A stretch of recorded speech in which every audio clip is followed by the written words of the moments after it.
รกับศรัทธาญาติโยมนะที่ได้รับฟังรายการของพระอาจารย์เป็นประจำ2 ทุ่มถึง4 ทุ่มได้พบกันกับพระอาจารย์ดร.พระมหาบวรวิทย์รัตนโชโตจากวิทยาลัยสงฆ์นครลำปางมหาวิทยาลัยมหาจุฬาลงกรณราชวิทยาลัย ซึ่งตั้งอยู่ที่เกาะขาศรัทธาก็ถามอยู่เสมอว่าสรุปแล้วเนี่ยพระอาจารย์อันออกอากาศอยู่ที่ไหนนะศรัทธาถึงถามตลอดนะเดี๋ยวก็บอกว่าอันจากวิทยาลัยสงฆ์นครลำปางเดี๋ยวก็บอกว่าอันสถานีตั้งอยู่วัดบุญยวาทวิหารเดี๋ยวก็บอกว่าพระอาจารย์อยู่เพเนอร์อยู่อันวัดศรีไตรภูมินิคมเขต13เพเนอร์เนี่ยสรุปแล้วอันใดแต่ตอบเลยเนาะอันเดียวกันหมดศรัทธาเหมือนกันหมดนะฮะ อันเดียวกัน ก็ถือว่าอันวัดศรัทธาเฮาทั้งหลายเนี่ยได้ติดตามรายการของพระอาจารย์เป็นประจำจาก2 ทุ่มถึง4 ทุ่มก็จะไปลืมนะที่ว่าไว้เนี่ยก็คือศรัทธาญาติโยมมีคำถามนะมีอันยังก็ตามที่จะถามจะไถ่พระอาจารย์มานี่นะก็สามารถที่จะถามพระอาจารย์ได้เนาะด้วยสารธรรมเพื่อที่จะการสนทนาธรรมกันของพระอาจารย์เนี่ยกับศรัทธาญาติโยมจะได้ก่อเกิดประโยชน์ในทุกๆฝ่ายเนาะที่พระอาจารย์ได้อู้ถึงนี่นะว่าเมื่อเฮาทั้งหลายเนี่ยได้มีโอกาสจากวิทยาลัยสงฆ์นครลำปางก็คือจากเครือข่ายของสถานีวิทยุเพื่อการศึกษาวิทยาลัยสงฆ์นครลำปางเนี่ยสถาซึ่งก็ได้ออกอากาศนะศรัทธาญาติโยมเนี่ยได้ฟังนามฟังธรรมกันแล้วก็การฟังนามฟังธรรมจากการฟังวิทยุเนี่ยนะก็อยากให้ศรัทธาทั้งหลายได้โต้ตอบได้ถามไทยแล้วก็ได้แจ้งผลการรับฟังตัวว่าศรัทธาฟังอยู่ที่ไหนมันชัดบัดชัดนะซึ่งที่ผ่านมานั่นศรัทธาก็ได้มีความสนใจนะเวลาเสียงไหนไปกาเสียงเบากานะศรัทธาก็จะโทรศัพท์รายงานมาบอกพระอาจารย์เป็นประจำเนี่ยก็ต้องขออนุโมทนาด้วยแล้วก็เพื่อที่จะให้กองเกิดประโยชน์ในหลายๆด้านเนาะศรัทธาเนาะก็นี่แหละก็คือใจการรับฟังสถานีวิทยุเพื่อการศึกษาวิทยาลัยสงฆ์นครลำปางเนี่ยยิ่งเป็นประโยชน์กับศรัทธาญาติโยมทั้งหลายมันจะฟังอย่างเดียวแหละแต่ตุเจ้าเตอะเห็นใจนะยกนี่มันแล้วแต่ตุเจ้าเตอะเนี่ยมันได้ละศรัทธาต้องถามต้องไถ่ตัวเพราะว่าตุเจ้าหรือพระอาจารย์เนี่ยบอกว่าศรัทธาใส่ใจสนใจคล้องใจคำใจเรื่องใดพอหูแล้วมันก็ ง่ายเพื่อที่จะมามาจากกันในเรื่องราวนั้นๆนะจะได้นำมาสาธยายกันแบบชัดเจนเนาะศรัทธาเนาะอันนี้ก็ถือว่าเป็นประโยชน์อย่างยิ่งเนาะศรัทธานะเดี๋ยวพระอาจารย์ในเริ่มแรกก็รับสายกำหนึ่งก่อนแม่บอกใครเจ้าชัดเจนแล้วเนาะชัดเจนแล้วเนาะดีละเนี่ยชัดเจนนี่ก็สาธุตัวเจ้าคนทุกข์กันย้อนทุกเจ้านี่กันนี่แหละทีวีเราพาเจ็ดตัวก็เห็นนั่นน่ะทีวีเป็นเอาไว้ตักผ้าอ่ะวันนี้ไปปะใส่ในน้อยอุตุลีพ่นกะเพื่อนอาจารย์สมศาสตร์คนโอ้สาธุแฟนรายการกะโอ้สาธุอาจารย์กะหลงกะม่วนเพิ่นว่า เที่ยวดำนี่นะไปถึงกับแม่บ่ไข่มันที่เล่นน่ะนะอาจารย์จะร้องไหนเที่ยวดำนี่เที่ยวมาทำเรื่องเองบัดเข้าใต้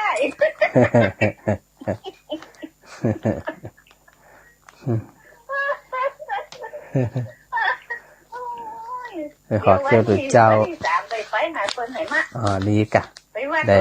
ได้รวมทำบุญด้วยเนาะสาธุด้วยอาจารย์เนี่ยอาจารย์จะไปมูไม่เย็นค่ะจะเอารถไปไหนไปว่าอาจารย์กะตีเจนนั่นนะฉลองโบสถ์นั่นแหละไปฉลองอันเจดีย์นั่นแหละใจเย็นๆใจจุ่มๆ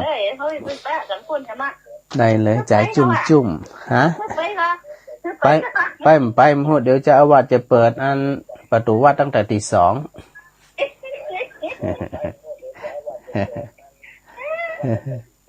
ดีละได้กะเดี๋ยวไปกะหลงมาแล้วเดี๋ยวจะแวะหาเนอะฮะวันใดวันที่ 3ไปเย็นก็จะปิวแวะหาเดี๋ยวเนอะวันที่ 3เดี๋ยวพระอาจารย์อยู่ไหนเดี๋ยวพอกรวันที่ 3วันพัดกับปุ้นกะอยู่มจรปุ้นกะจะเป็นวันทำงานเจ้า3 โมงวันนะ3 โมง4 โมงนะนั่นน่ะกว่าจะออกจากมจรก็จะประมาณ3 โมง4 โมงวันน่ะเจ้าโดยปกตินะไปเย็นบอกว่าคือถามคนกันเนอบ่ไข่เนอกันน่ะกะพระอาจารย์ถึงบอกอาจารย์จะลงมาแล้วเขาจะแวะหาเปิ้นอีไหนเจ้ากะถ้า 3-4 โมงน่าจะมาถึงเถอะเจ้าเดี๋ยวเขาโทรเอาเนาะเดี๋ยวโทรกันกำเผื่ออันพระอาจารย์อาจจะออกมาก่อนก็ได้เดี๋ยวพร้อมกำเนาะพอการพองานนะเจ้าไปหลายคนนะไปหาพระอาจารย์ได้กะรถบัสกะแล้วอู้กันว่าจะแซ่มีคมอีกเดี๋ยวพระอาจารย์ดูงานก่อนถ้าจะได้จะออกมาก่อนเผื่อจะมาต้อนรับกันเนาะมาพบกันเดี๋ยวพระอาจารย์พองานกำถามเปิ้นกำเนอเจ้ามันมีปัญหาเดี๋ยวพระอาจารย์เคลียร์งานก่อนเจ้าคนบ่เข้าคำนู้สาธุด้วยสาธุด้วยจังหลายนะกะแสนก็ไม่ได้เป็น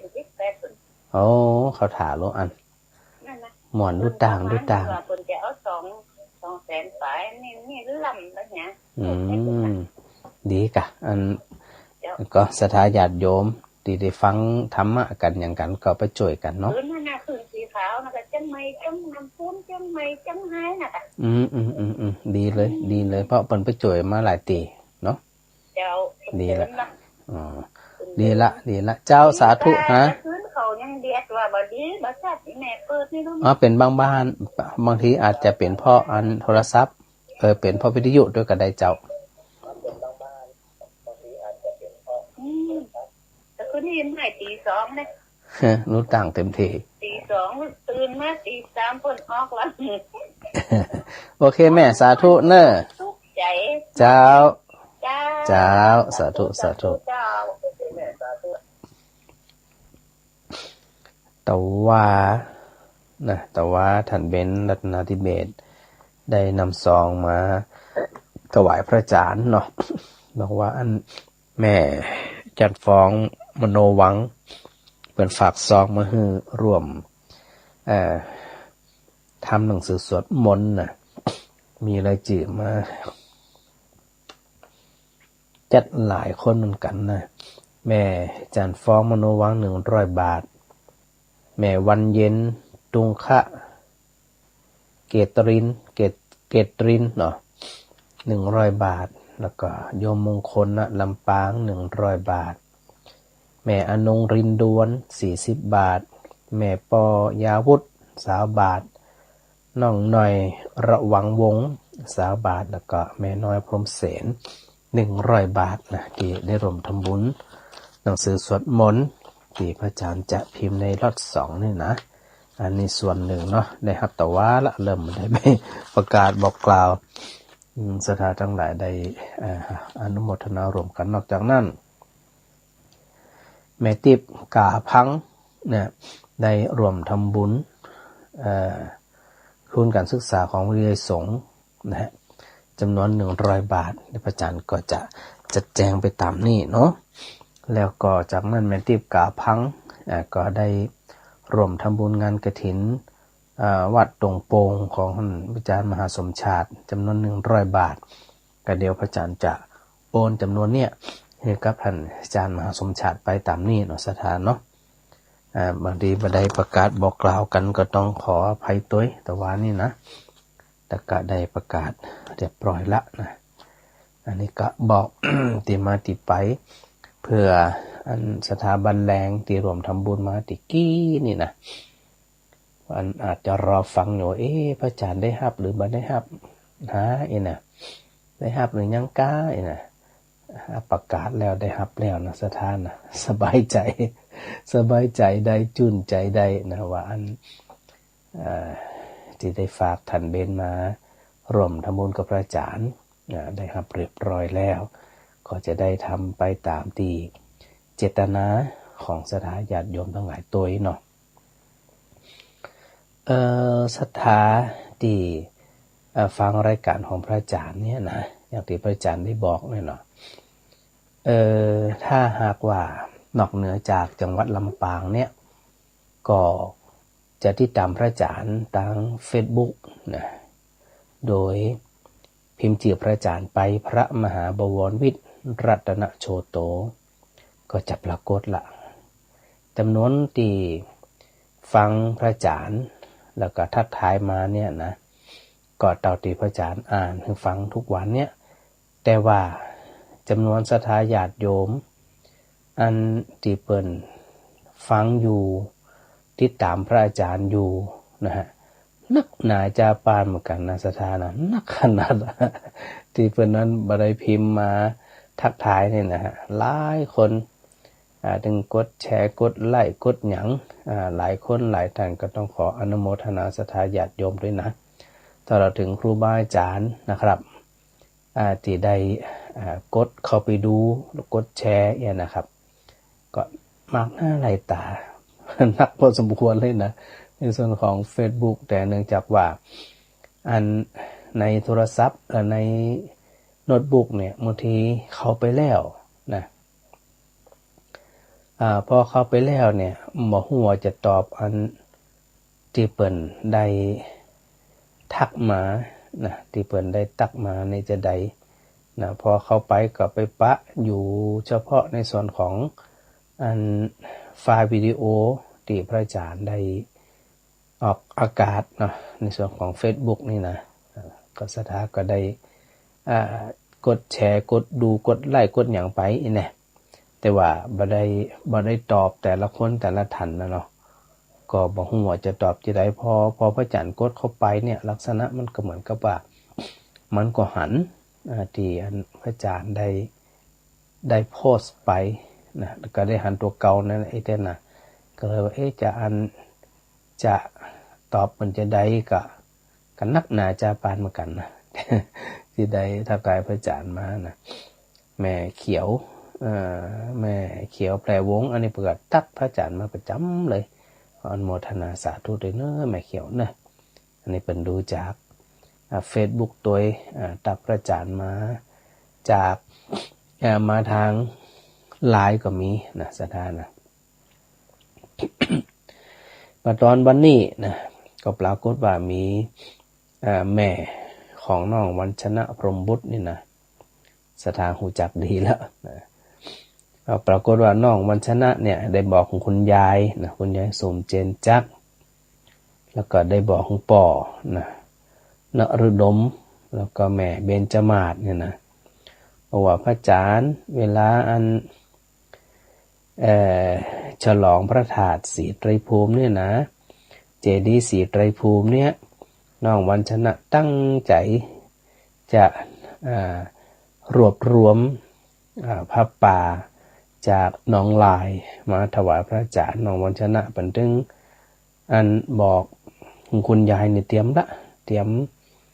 บนห้องว่าอย่างต้นคาเนาะแล้วก็ตีเน็บสตางค์ตัวนะอันนี้น้องวัชนะเปิ่นจะระดมเองเลยนะนี่นะ บอกแม่ตัวบอกป่อตัวบอกยายตัวญาติพี่น้องอันปลุงปหลวงนะปตาปหมอนนี่นะปรากฏว่าอันก็ได้ตัวใจเปิ้นห้องจะได้ หันโดยหันโดยกับน้องวันชนะที่ได้ร่วมระดมทุนระดมเงินเนาะเพื่อที่จะมาร่วมทอดพระป่าเพื่อที่จะมาร่วมทำบุญฉลองเจดีย์ศรีไตรภูมินะก็ต้องขออนุโมทนาขออนุโมทนาน้องวัญชนะเป็นอย่างยิ่งนะลูกนะเอาป้อมาให้บดีนี่นะอย่าไปหิงมันกระทบกับการทำการเฮียนเราลูกเนอะ การเฮียนนี่ก็ถือว่าเป็นหลักของเขานะเป็นหลักก่อนเพราะว่ายามเป็นละเด็กละอ่อนยามน้อยเนี่ยเป็นภาระหน้าที่สำคัญที่สุดเนี่ยก็คือการเรียนการศึกษาก็พยายามตั้งอกตั้งใจส่วนจิตใจที่จะมารวมทำบุญนะก็ถือว่าเป็นจิตใจอันดีงามเป็นกุศลจิตแล้วแต่ก็บ่อยากจะฮือได้อันจะได้วิตกกังวลเนาะก็เอาสบายเนี่ยนะลูกนะตามสบายแต่ว่าจะไปเลอะละ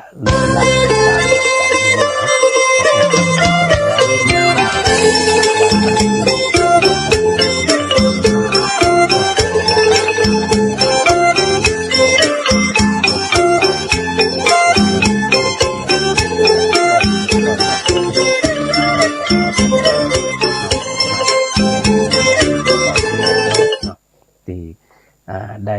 มีความตั้งใจก็ขอ2พระอาจารย์62เพื่อจะไปแจกที่ทำงานนะฮะก็ต้องขอโมทนา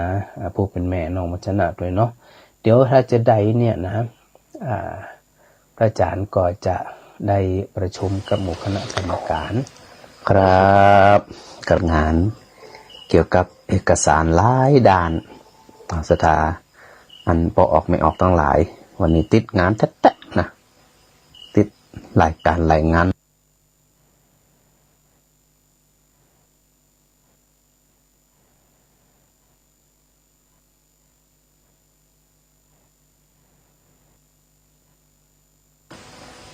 ติดรายการรายงานเนาะสถานเนาะโอเคนี่แสดงว่าชัดละนะ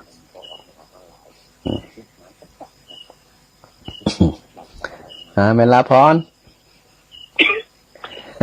ครับไว้ตาเจ้าปู่เจ้าเจริญพรตะกี้เป็นเทพเนอะออกแปลกๆนี่นะอ๋อบัดเดี๋ยวนี้สดแล้วเจ้าเนี่ยบัดเดี๋ยวนี้นะหันแล้วหันแล้วกะหันที่ไหนหันใน Facebook กะตอนนี้พอจาก Facebook กะเมลาพรปากนิ้วเจ้าสมาค่ะทานได้ก็เจ้าได้ก็เจที่ทานได้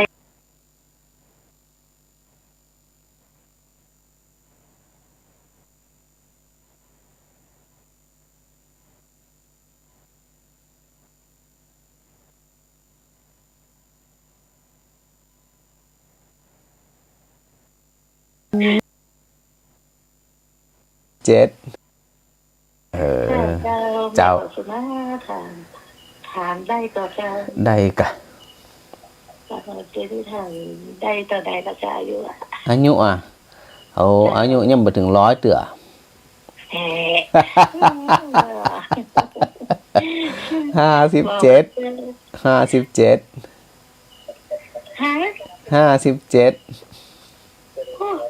ไอ้หยังโคนี่คือหยังบ่เดี๋ยวนี้มันแบบใจ57นะพอโหบมันหยังกับ22อีเจ้า3 รอบนะ2-3 รอบนี่โอเคอยู่นั่นเด้อ27เจ้า57เจ้าเสียงยังมันนุ่มๆกะเสียงหนุ่มอีเจ็บไปพอหน้าก็ฟังกะเสียงกระป๋ออุ้ยหมาหอนเดี๋ยวนี้นะผมห้องเสียงสันนี่นั่นนะเสียงวิวแต่แม่แต่ว่าเข้ากับเสียงขอโทษเจ้าเป็นอย่างละดีละสาธุแม่ยังไม่ถัดตลอดเจ้าสาธุติ๊บหลอดกระถัดนี้จนเจ้าสาธุแม่ไหนแม่ละพรเจ้าสาธุเจ้า ฮัลโหลกับไปสาวเจ้าอาจารย์ไผนี่หาไม่แก้ววันนั่งวันไหนวันเหนือโอ้วันนั้นโอ้พระอาจารย์บัดได้จดอันเบอร์สกรรมตะกี้นี่นะบัดได้อันเมมมันจื่อแมวไว้สกรรมนี่เนี่ยมันท่านมหาแล้วก็โดนมือกับมาแล้วจ้าเจ้าเดี๋ยววันที่อย่างก็ที่8กะแม่นก็เดี๋ยววันที่8พระอาจารย์ไปเจ้ามาเลยเจ็บไม่ออกมาตัวนะฮะไปแน่นอนนะไม่ออกขึ้นสีขาวมันตัวอ๋ออันก็ตั้งปุ้นเนาะไม่ออกขึ้นสีขาวก็ไปตั้งอันครูบาอาจารย์ปุ้นเนาะอาจารย์ก็ไปคนเดียวนี่แหละเจ้าเพราะว่าอันเนี่ยก็ออกไปตั้งเพเนาะอันนี้แม่แก้วเนาะวันนี้อันกดสองเดียติดเบอร์วันนี้ติดเร็วอีเจ้าวันนี้ได้มาเล่นมือ8แบบวันนี้ได้มือ8อ่ะเดี๋ยวให้จ้าทำน้อยนี่มือ8แน่นอนอ่ะเจ้าดีละสาธุแม่หนาวก็ว่างเหนือว่างเหนือก็หนาวเจ้าหนาวอีเจ้าไปหนาวก็เจ้าก็อากาศกำลังดีบ่หนาวต่อได้อ่ะเจ้ากำลังดีเจ้าสาธุสาธุเจ้าสาธุเจ้าสาธุสาธุแม่มะลินมัสการเจ้าพระอาจารย์เจ้านึกว่าบ่ได้ออกแล้ววันนี้นะการนักล่ำน่าโทรหามาติดว่ามันเสียงเงียบนี่แล้วก็ของพระอาจารย์ว่าวันนี้เป็นนั่นโทรหาพระอาจารย์กันหน้ากะอันเนี่ยก็ฟังไปฟังมาไอ้นั่นฟังไปฟังมาเป็นเทพแล้วนี่อีกแล้วเนาะใช้ออก2เตือนนั่นเป็นเทพนั่นน่ะตอนนี้พอดีเคลียร์เอกสารบางส่วนเจ้ามันก็เบาบางลงจริงๆอ่ะมันงานมันนักบัดแล้วอีเนี่ยก็ซ้ายผ่องขวาผ่องเป็นไปตามนั่นน่ะโดยภาระหน้าที่เนาะเจ้าอาจารย์เจ้าทำหลวงนี่แหละคือ1 ถึง 13เนี่ยเป็นว่ามันสินไปตามของมันคนที่เกิดปีด้านนี้แหละเจ้าโดยปกติเนี่ยก็จะมีในส่วนของบนห้องว่าอันแต่ละภูกแต่ละกันเนี่ยมันก็อันประจำปีเกิดเนาะประจำปีเกิดของแต่ละปีอีเนี่ยเกิดแต่ละปีไปเลยครับแม่นอันไผเกิดปีไหนหยังจะได้เอ็นนะภูกแรกนี่จะเป็นปีชวดนี่แหละครับภูกแรกนี่เดินเนอพระอาจารย์ขอสักกำหนึ่งภูกแรกเนี่ยอันตีวางกันไหวปีชวดจะก็ไล่ไปตามปีชวดฉลูขานเทาะแม่นะเจ้าปีชวดก็จะนำหน้าไปก่อนก็อันกันแรกในหมายถึงวันที่26นะ26ก็มีการทศพรหิมพานต์หน้าการเริ่มตั้งแต่7:00 นไปนี่นะ7:00 นไปเจ้าเลยเนอะอันถ้าไปขวายเนี่ยมีที่หนังนะบอกก่อนถ้าไปขวายเนี่ยเอาซาดไปเกี่ยด้วยเนอะเราอีหนังกับมดไปแหกกันเนาะนั่นแหละถ้าไปขวายนะจะไปลืมอันเครื่องกันหนาวด้วยนะเพื่อไปเจ้าแล้วก็เวลาลมโกรกอากาศจะเย็นอยู่เครื่องกันหนาวเตรียมไปตัวตีสารกลางนั่นน่ะเนาะเพื่ออันศรัทธาญาติโยมวันนี้คลื่นสีขาวเป็นลิงเนาะจะทางคลื่นสีขาวมันจะได้ฮู้ว่าที่วิทยาลัยสงฆ์นครลำปางเนี่ยมีงานตั้งธรรมหลวงเวียงละกรก็คือเตดมหาจารย์เนาะงานมี2วันก็คือ25กับ26นะอันได้กะ25ตอนเจ้าเนี่ยพระอาจารย์ไปงานวัดกู่คำวัดกู่คำเป็นนั้นนี่แหละเจ้าพระราชทานเพลิงศพเจ้าแล้วก็เดี๋ยวพระอาจารย์จะมากำกระปุ่นอันฉานเพนจากวัดกู่คำเซตกลับมาเจ้าในวันนั้นนะเดี๋ยวไปปะกันปุ่นวันที่26เจ้าถึงได้ปะเนี่ย เจ้าช่วงบ่ายพระอาจารย์ก็โยฮันอยู่แล้ว25นี่นะได้เลยเนาะสาธุสาธุแม่มะลิสาธุเจ้าสาธุเจ้าแม่ยายพรหนองบ่อแดงสันทรายน่าจะการเจ้าสาธุเจ้า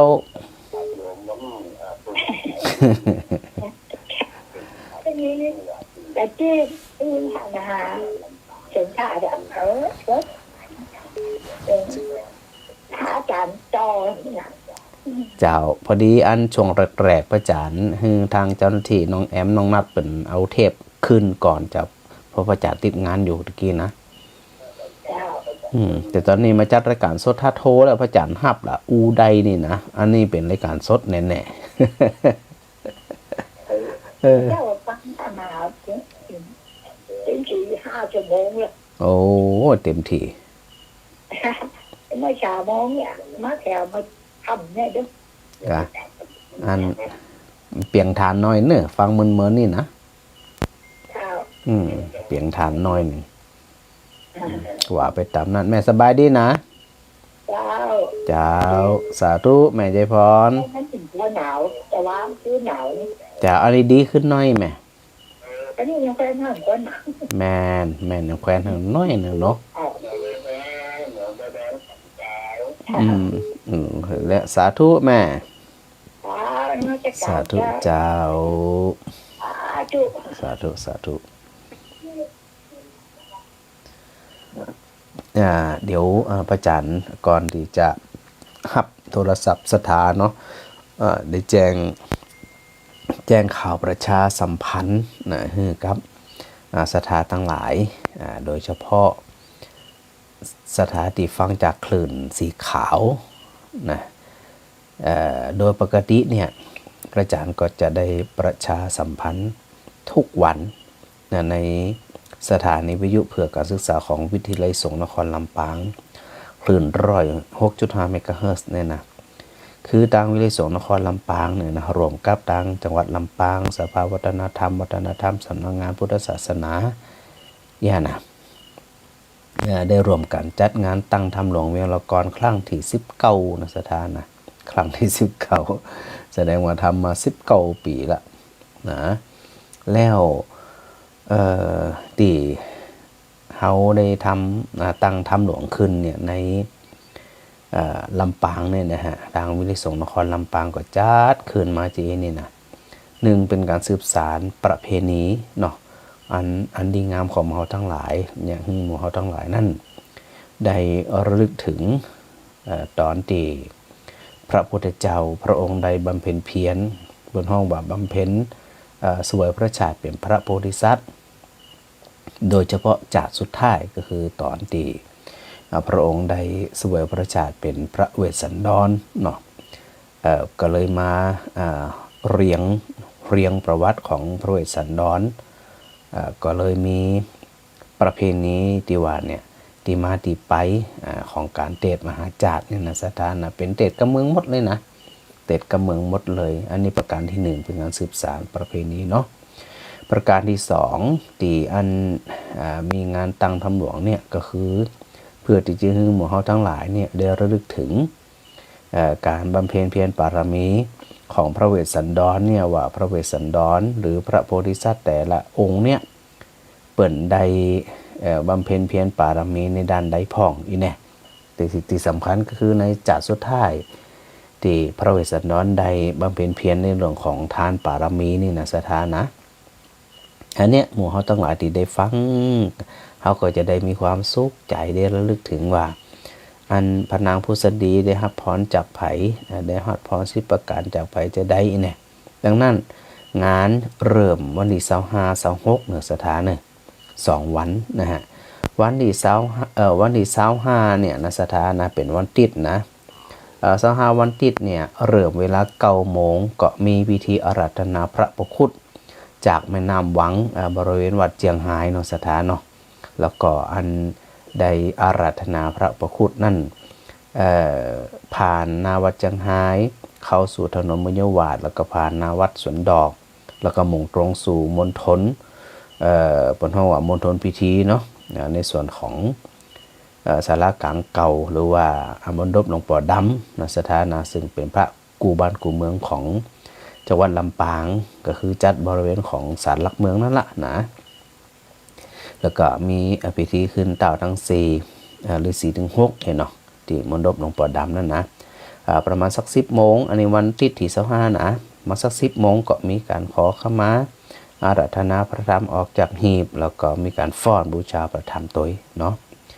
จากนั้นในช่วงบ่ายๆสักบัดแลงนะก็อันพิธีเปิดตั้งธรรมหลวงโดยผู้ว่าราชการจังหวัดลำปางเนาะสถานเนาะได้มาเปิดเป็นประธานในพิธีเนี่ยแล้วก็มามอบ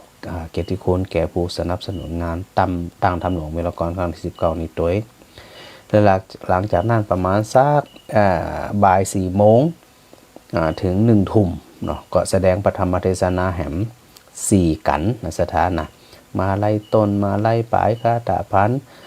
อานิสงส์พระพุทธสันดรพอจากนั้นเสร็จเรียบร้อยวันที่25ที่ว่าเนี่ยประมาณสัก1 ทุ่มเนาะสถานเนาะ1 ทุ่มก็มีพิธีกวนเขาติบนี่ก็ถือว่าเป็นพิธีที่ค่อนข้างที่หายากน้อยนะสถานะหาดูหาพอเนี่ยยากหาฟังยากน้อยหนึ่งดังนั้นสถาทันใดที่หมายถึงว่าสะดวกเนาะทันใดที่สะดวกอยู่ไกลจะได้ก็ถือโอกาสได้ไปร่วมงานด้วยกันในวันอาทิตย์ที่25นะพอวันที่26ซึ่งเป็นวันจันทร์นะสถานะอันเนี้ยทางวิริสงนครลำปางสถานีเนี่ยก็จะได้ส่งสัญญาณถึงสถาที่อยู่ตั้งบ้านที่บ่สะดวกมาฟังเทศน์เริ่มตั้งแต่อัน7 โมงครึ่งวันที่26นี่นะไปจนถึงปั้น2 ทุ่มวันค่ำใน13 กันนี่นะสถานะจึงประกาศเชิญชวนสถาญาติโยมทั้งหลายพากันไปสืบสานวัฒนธรรมประเพณีไปฟังไปศึกษาเรื่องราวของพระเวสสันดรสำคัญแห่งประการหนึ่งสถาอันเพื่อที่จะระดมทุนสนับสนุนทุนการศึกษาพัฒนาพระนิสิตของวิริสงนครลำปางของเขาเป็นการหาทุนระดมทุนเนาะเพื่อที่จะได้ส่งเสริมได้ดูแลในส่วนของลูกหลานตานเต้าเฮาในส่วนของพระนิสิตประสงค์องค์เน้นตีเปิดไปเฮียนไปศึกษาวิทยาลัยสงฆ์นครลำปางตัวนะสถานะดังนั้นเนี่ยในส่วนแรกสำหรับสถาที่อยู่ลำปางที่สะดวกก็เชิญชวนไปสะดวกไปถึง2 วันกับไปเลยเนาะสถาเนาะถ้าไปบ่สะดวกอาจจะไปวันที่25ก็ได้26ก็ได้นะสถานะไปวันใดวันหนึ่งก็แล้วแต่ส่วนสถาญาติโยมที่อยู่ต่างจังหวัดฟังคลื่นสีขาวขณะนี้เนี่ยสถานะซึ่งมันน่าจะสะดวกมาเนาะเพราะมันไกลก็สามารถที่จะรวมเป็นเจ้าภาพการเทศก็ได้นะสถาหรือสามารถรวมตามอัธยาศัยเลยนะสถานะสามารถทำตามอัธยาศัยโดยโอนเข้าบัญชีของวิริสงนครลำปางธนาคารทหารไทยธนาชาตินะสถาเนอะเอาตามกำลังแล้วตามสะดวกเลยเดี๋ยวสถาเตรียมปากกาเตรียมสมุดเตรียมดินสอไว้เนอะว่าเบอร์บัญชีของกองทุนพัฒนานิสิตของวิทยาลัยนครลำปางนั่นเบอร์อะไรอย่างอีนาสถานะเก็บไว้พระอาจารย์ก็จะบอกเป็นระยะสำหรับสถานที่อยู่ไกลเนาะบ่สะดวกมาแน่นอนนะแต่อยากจะรวมบุญในการสืบสานประเพณีบุญเอากุศลเอาอานิสงส์ด้วยกันแล้วก็ถือโอกาสได้มีส่วนในการสนับสนุนการเรียนการศึกษา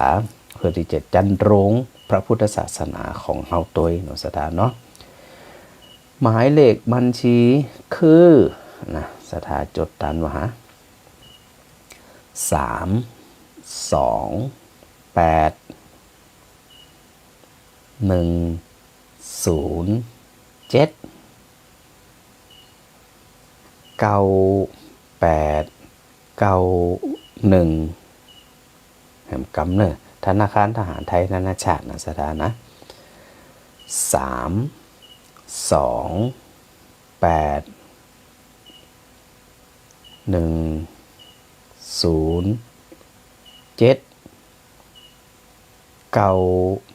328107991 ส่วนสถาทันใดตีได้รวมทำบุญโอนมาอย่างเรียบร้อยจะไปลืมส่งสลิปการโอนมาให้พระอาจารย์กำหนึ่งเนาะสถาเนาะหมายเลขโทรศัพท์ที่สถาโทรหาพระอาจารย์นี่แหละพอเมมจื่อพระอาจารย์เรียบร้อยแล้วเนี่ยไลน์ก็จะขึ้นสถาสามารถที่จะส่งสลิปการโอนนั่นเนี่ยคือพระอาจารย์ตั้งไลน์แล้วก็พระอาจารย์ก็จะได้ประกาศบอกกล่าวให้หมู่เฮาทั้งหลายได้ร่วมอนุโมทนายินดีในบุญในกุศลของหมู่เฮาทั้งหลายตัวอีเนี่ยเนาะสถานเนาะพันถ้าหาว่าท่านได้ตีมีความประสงค์แล้วก็มีความสะดวกนะที่จะร่วมทำบุญด้วยกันก็ขอเชิญชวนเนาะทางวิทยุนครลำปางจัดงานตั้งทำหลวงเวียงละกรครั้งที่19นะฮะวันที่25กับวันที่25และ26 2วันนะสถานเนอะที่ว่าอันเฮาจะรวมเป็นเจ้าภาพกันเตดจะได้ก็ตามอัธยาศัยเลยนะวันที่25ก็แล้วก็วันที่26 2วันวันนี้บอกคือหมู่สถาญาติโยมทั้งหลายที่เปิดมีความสะดวกด้านใดด้านหนึ่งตั้งใดตั้งหนึ่งก็ตามอัธยาศัยเลยเนาะสถานเนาะเผื่ออันหลายๆท่านอยากจะร่วมสืบสานประเพณีเนาะร่วมศึกษาประวัติของพระเวสสันดรแล้วก็ที่สำคัญก็คือมีส่วนในการที่ส่งเสริมสนับสนุนการเรียนการศึกษาเนาะคือพระสงฆ์องค์เน้นเปิ่นได้มีความรู้ความสามารถมีศักยภาพในการดูแลพระศาสนาที่พระอาจารย์ได้อู้อยู่เสมอว่าพระภิกษุสงฆ์สามเณรของเฮาซึ่งถือว่าเป็นผู้ที่จะดูแลพระศาสนาเป็นอันดับต้นๆเนี่ยก็จะต้องมีความรู้มีความเข้าใจในหลักของพระพุทธศาสนาอย่างแท้จริงเนี่ยสถานะเพราะว่าในมหาวิทยาลัยมหาจุฬาลงกรณราชวิทยาลัยเนี่ยก็พระนิสิตแล้วก็นิสิตทุกคนเนี่ยก็จะต้องศึกษาในเรื่องของประวัติของพระพุทธศาสนาโดยเรียนคำสอนขององค์สมเด็จพระสัมมาสัมพุทธเจ้าโดยเรียนถึงวินัยเรียนถึงธรรมะอีเนี่ยดังนั้นเนี่ยพระภิกษุสงฆ์สามเณรลูกหลานตานเตาเฮาก็คู่คนเนี่ยตีได้เข้าไปเรียนวิทยสงฆ์นครลำปางเนี่ยก็จะถูกหล่อหลอมด้วยความเข้าใจในเรื่องของพระพุทธศาสนาซึ่งถือว่าเป็นวิชาบังคับเนาะสดาเนาะนอกจากเรียนศาสตร์เรียนสาขาที่อันเปิ่นเรียนปกติแล้วเนี่ยก็ยังจะต้องเรียนในส่วนของพระพุทธศาสนาโดยอินาสถานดังนั้นพระอาจารย์ที่ว่าตะกี้ว่าก็เหมือนหนึ่งว่าเฮาทั้งหลายเนี่ยได้มีส่วนในการได้สนับสนุนพระภิกษุสงฆ์สามเณรได้มีความรู้ความเข้าใจแล้วก็เฮาทั้งหลายก็ได้ชื่อว่าเป็นผู้ที่มีส่วนได้สืบทอดอายุของพระพุทธศาสนาโดยเนี่ยอันนี้ก็ได้บอกสถานทั้งหลายไว้ว่าตั้งทำหลวงเวียงละกรจะจัดที่ศาลากลางเก่าของลำปางเนาะสถานเนี่ยในตัวเมืองลำปางกลางเวียงกลางห้องต้องเวียงเลยแหละ หรืออันคนลำปางก็จะฮู้ว่าเป็นมณฑปหลวงปู่ดำนะเป็นพระกุมารกู่เมืองของลำปางแล้วก็หรือหลายท่านอาจจะฮู้จักในรูปแบบของศาลหลักเมืองหรือบางท่านก็จะฮู้ว่าอ๋ออยู่ใกล้ๆกาดออมสินฮัลโหลนี่อยู่ใกล้ๆมิวเซียมฮัลโหลแล้วก็อยู่ใกล้ๆวัดบุญญวานฮัลลูอันเนี้ยบอกสถาญาติโยมทั้งหลายเพื่อที่จะหมู่เฮาทั้งหลายเนี่ยได้ร่วมอนุโมทนาแล้วก็ได้ร่วมในส่วนของการสนับสนุนเนาะทำบุญในส่วนของการตั้งทำหลวงเวียงละกรหรือเตศมหาจารย์นะอันนี้ได้บอกกล่าวสถาญาติโยมทั้งหลายเนี่ยได้รับรู้ได้เข้าใจในส่วนที่ว่าตังวิทยสงฆ์นครลำปางเนี่ยมีงานอย่างจะได้เป็นระยะจะได้เนี่ยเนาะก็จะได้ประกาศบอกกล่าวสถาญาติโยมทั้งหลายเนี่ยได้ร่วมอนุโมทนาบุญโดยเนี่ยเนาะ ในวันนี้นะโยมอารีสาราบัวบกเนอะเปิ่นได้โทรหาพระอาจารย์เจ้านะอันได้ไปพบพระอาจารย์ บริเวณด้านหน้าของอบจ.ลำปางเนอะเปิ่นนำอย่างไปถวายสถาวนี่นำตุงนะโอ้ยงามเปิ่นทำเองทำกับมือเลยนะวันนี้นะได้ถวายอันตุงกับพระอาจารย์แล้วก็มีกล้วยไข่2 หวีงามๆนะวันนี้นะได้ฉันได้แจกจ่ายกันโอ้ยเกือบหมดเหมือนกันนะวันนี้นะก็ต้องขออนุโมทนาอันโยมอารีสาราบัวบกเป็นอย่างยิ่งนะสถานเนี่ยอันที่ได้ร่วมสืบสารในส่วนของตุงนะพอได้เรียบร้อยก็ได้มอบถวายให้กับท่านพระอาจารย์ดร.มหากิรติซึ่งเปิ่นจะดูแลในส่วนของการกวนข้าวติบก็เอาตุงมาจากตุงนะตุงที่แม่อันอารีโยมอารีสาราบัวบกนี่นะที่เปิ่นได้อันถวายพระอาจารย์มาเนี่ยก็จะได้เนี่ยอย่างเอาไปประดับสถานนะเอาไปประดับอันงานตั้งทำหลวงเมืองละกรตัวเนาะสถานเนาะ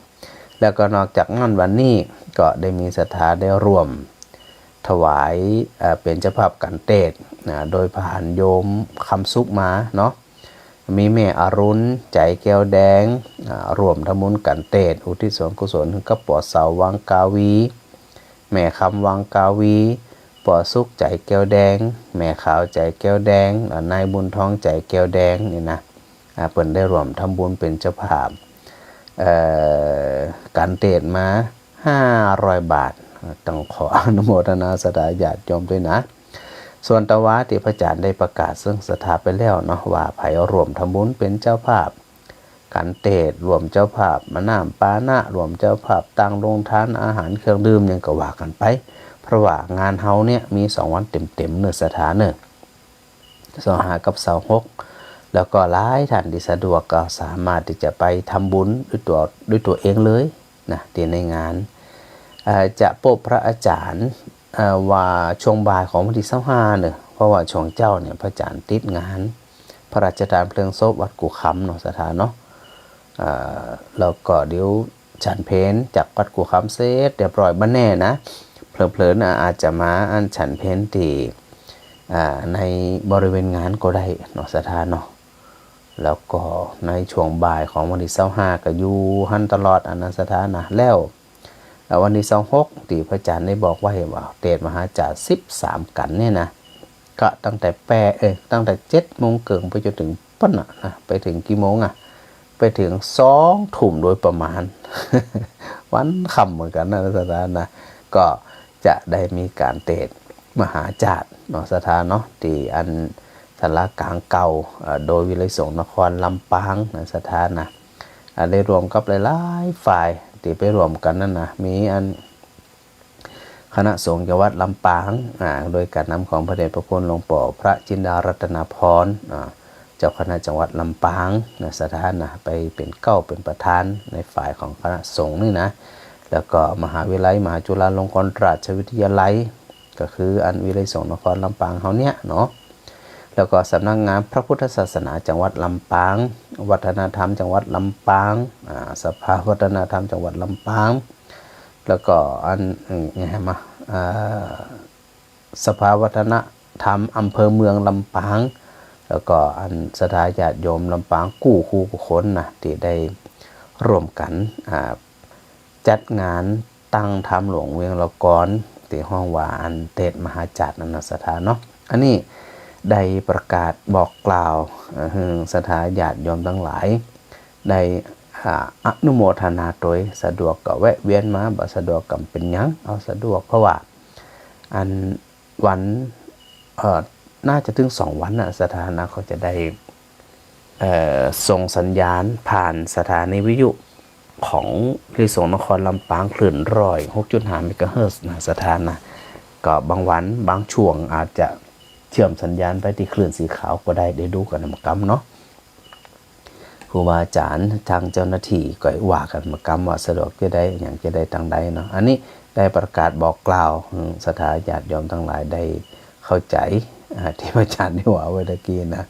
เอาละตะกี้สถาโทรมาจ้าหลายคนพระอาจารย์บ่ได้ฮับเนาะอันตอนนี้ก็เปิดสายเรียบร้อยนะสถาเนอะ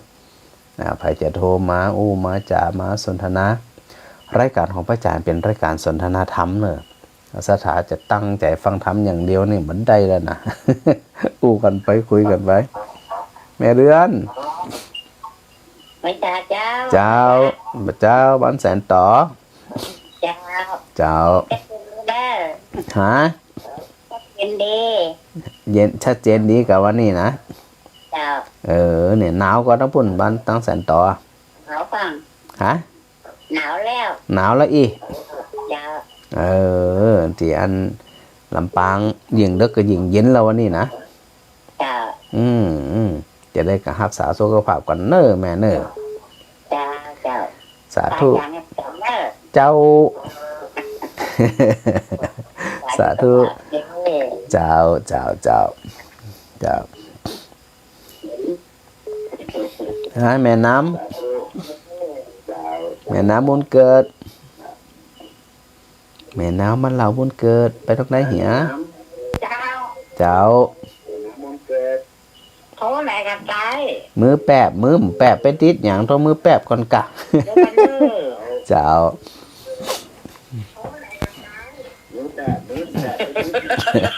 ใส่หัวละปิดวิทยุยังปิดวิทยุก่อนก้อนไหนก็ได้มือแข็งเดี๋ยวหลวงพ่อ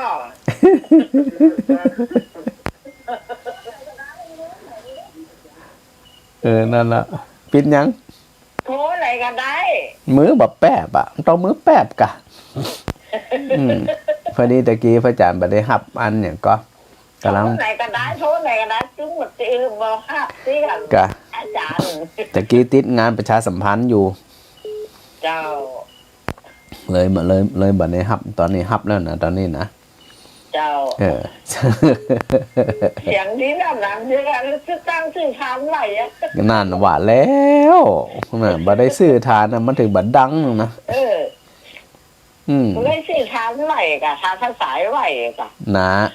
มันต้องจะอ่านน่ะถ้ามันสดสัดหรือมันบ่ชัดนี่นะซื้อทานไปฉายมาแล้วแม่นมันน่ะน่าจะซื้อเสียบไอ้ผ้ากับแบบนี้จะตังเป็นดีเอ็นดูแตะถ้ามีอย่างเกินอย่างนั้นฮะอีน้องอันอย่างก็อีน้องหยังเดี๋ยวก่อนอีน้องซุกน้องคำซุกเจ้าแล้วเขามีสตังค์เขามีสตังค์กะเขามีสตังค์เขามีความสุขบ่ละเจ้ามีอันวิทยุเครื่องเดียวก็สุกได้แล้วแม่กันนั่นแหละก็เลยชื่อทางสายไหวโหลกะดูยำไปเนาะยำไปดีละทักทายกันนะแม่เนาะเจ้าสาธุแม่น้ำสาธุเจ้าฮะน้องวัชนะสาธุลูกสาธุวันนี้เชื่อมสัญญาณไปอัน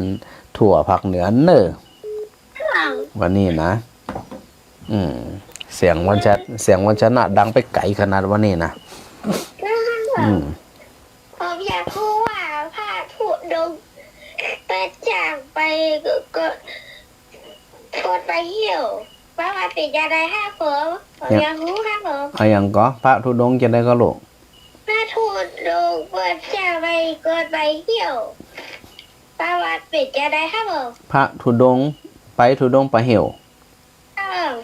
คือจริงๆพระธุดงค์เนี่ยเปิ่นเกาะเปิ่นหมายถึงว่าธุดงค์ครูตังคะก็คืออันเปิ่นไปแบบปลีกวิเวกนะปลีกวิเวกก็คือเดินไปอันป่าผ่องหยังผ่องนี่เนี่ยไปปฏิบัติที่บ่ค่อยมีผู้คนเพราะว่าการปฏิบัติธรรมเนี่ยมันต้องอัน บ่พลุกพล่านด้วยผู้คนถ้ามีคนพลุกพล่านเนี่ยการอันปฏิบัติมันจะบ่ค่อยก้าวหน้าเองเนี่ยดังนั้นเปิดจึงปลีกวิเวกทีนี้ถามว่าจะได้ไปอยู่ป่าเหี่ยวเพราะอย่างพ่อป่าเหี่ยวบ่มีไผไปเขากลัวผีเพราะเขากลัวผีก็เลยบ่ค่อยมีคนเลยมีโอกาสได้ปฏิบัติธรรมเจริญสมาธิเจริญสติได้เต็มที่อีเนี่ยดังนั้นเปิดจึงนิยมไปป่าเหี่ยวเพราะว่าบ่ค่อยมีคนจริงๆอ่ะไปไหนก็ได้ตามป่าตามหยังที่บ่ค่อยมีผู้มีคนนะดังนั้นเนี่ยการทุดงทุตังคะก็คือการต้องไปปีกวิเวกไม่ใช่ว่าไปหาผู้คนอีเนี่ยอันนี้เป็นลักษณะของการทุดงคือนึกถึงประโยชน์ตัวเองเป็นหลักเนาะแต่ว่าเวลาการไปบิณฑบาตเนี่ยเปิ้นฮ้อไปโปรดคนนะ ไปโปรดคนที่เปิ้นใส่บาตรใส่หยังอย่าลูกนะอันนี้เป็นที่มาที่ไปเดี๋ยวค่อยว่ากันทำกรรมหนึ่งเน้อลูกเน้อสาธุลูกวันที่33ผมจะมาได้พระวาจาผมจะไปเข้าค่าย อ๋อ23เข้าค่ายไหน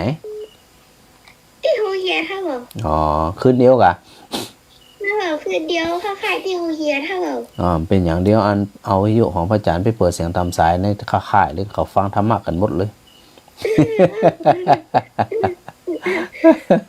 ก็เป็นอย่างคืนเดียวมันได้ลูกเน้อสาธุสาธุเหมือนกันลูกสาธุสาธุค่ะสาธุค่ะสาธุสาธุแม่หลงบ้านบวกอำเภอลีไปเจ้าอาจารย์เจ้ามือแปบอะไรยังกดนี่หามือจะแปบอะไรยังบ่แปบกูสองเตี้ย2 เตี้ยละติดอีเจ้าเก่งรู้นี่เนี่ยเปิ่นอันก็จังหวะดีนี่2 เตี้ยติดนี่อยู่ไหนประเดี๋ยวนี้อันอยู่พูดว่าอันแผลโดยเชียงใหม่ไปนี้พระอาจารย์น่ะ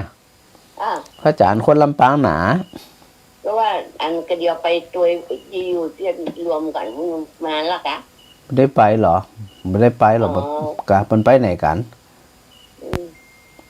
ฮะแม่วันพึ่งหยุดแล้ววันผูกวันจันทร์นะ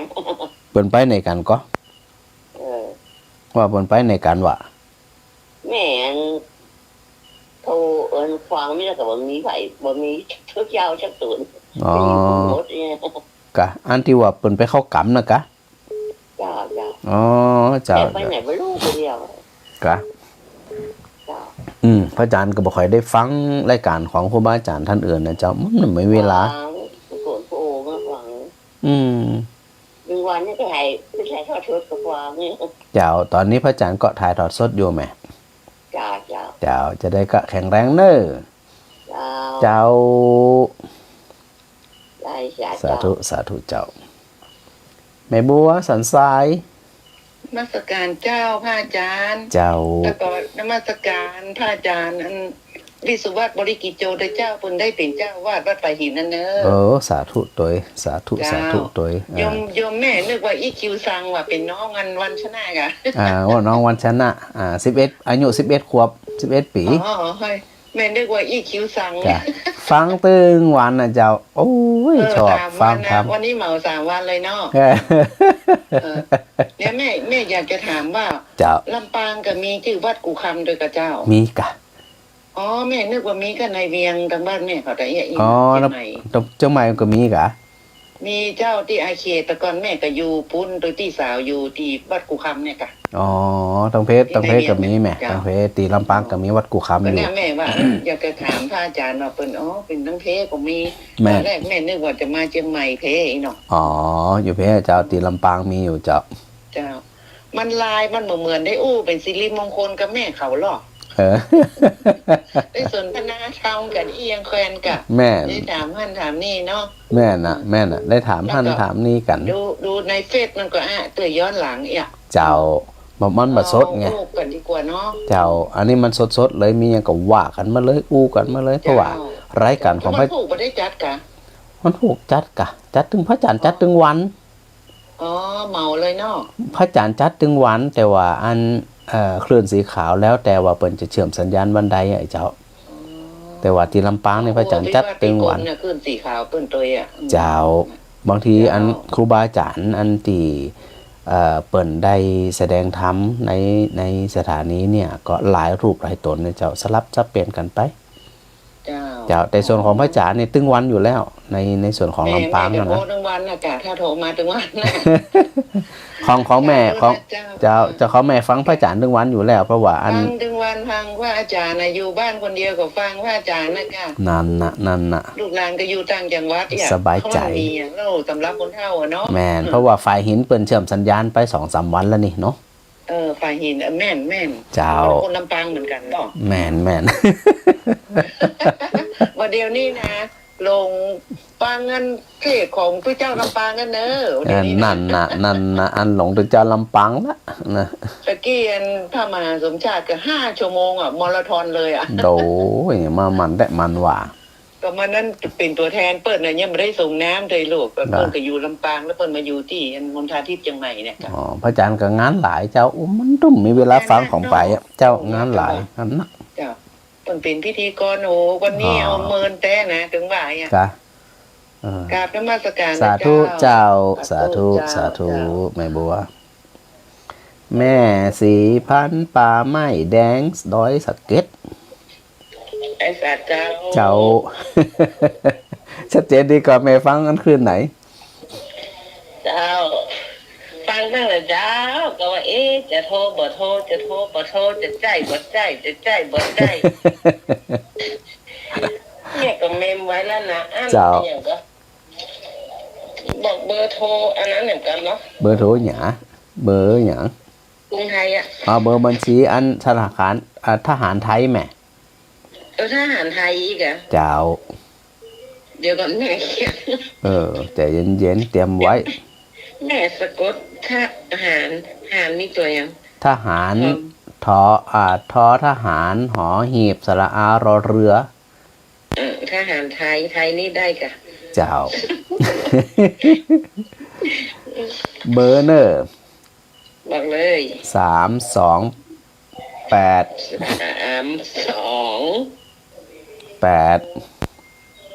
328 แล้วอย่างไรเจ้า 107 107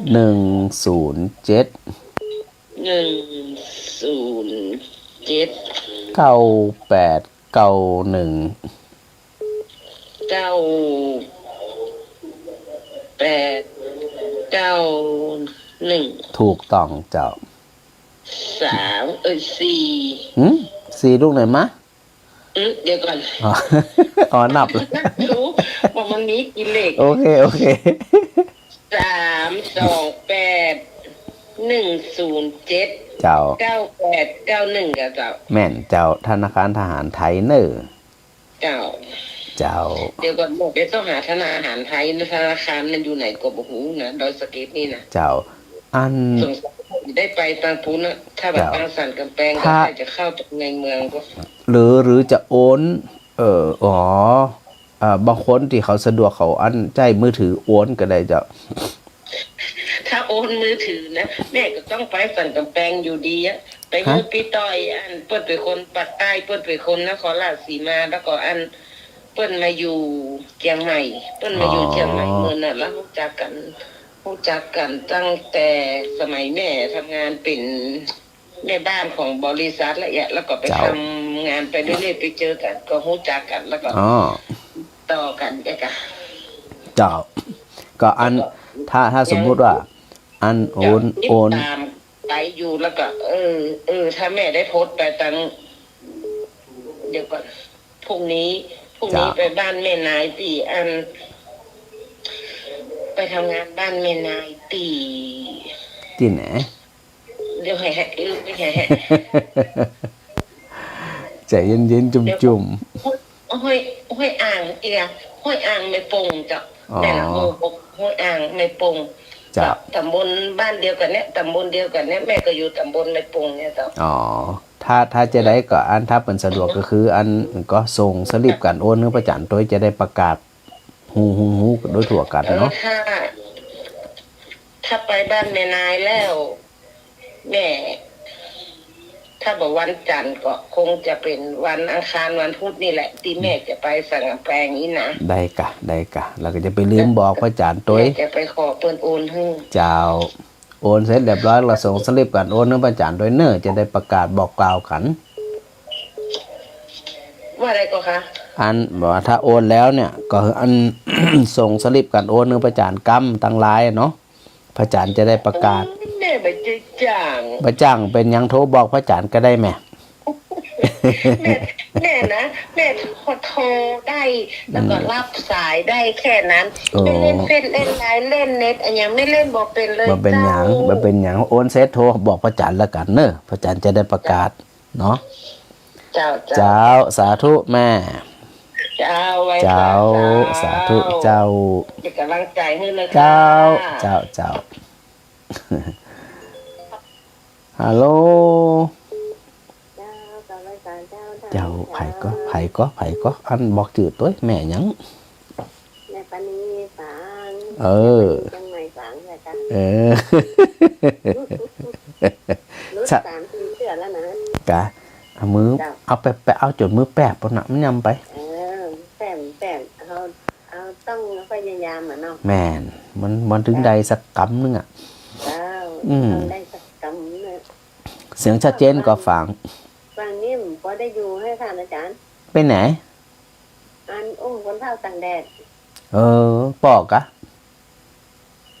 อันรับจ้างบ้านเนี่ยล่ะ อ๋อ หนาวอ่ะ รับจ้างคนเท้าคนเท้าตากแดด เจ้า มันหนาวอีก จ้างคนเท่าต่างแดดเจ้า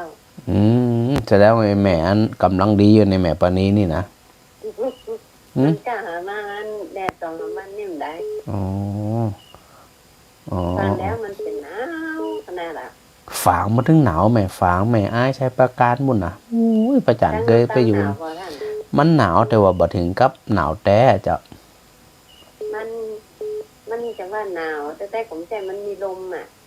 ถ้ามีลมเนี่ยนอนอ่ะบังเอิญว่าสีไตรภูมิเนี่ย ยังบ่มีลมเตือก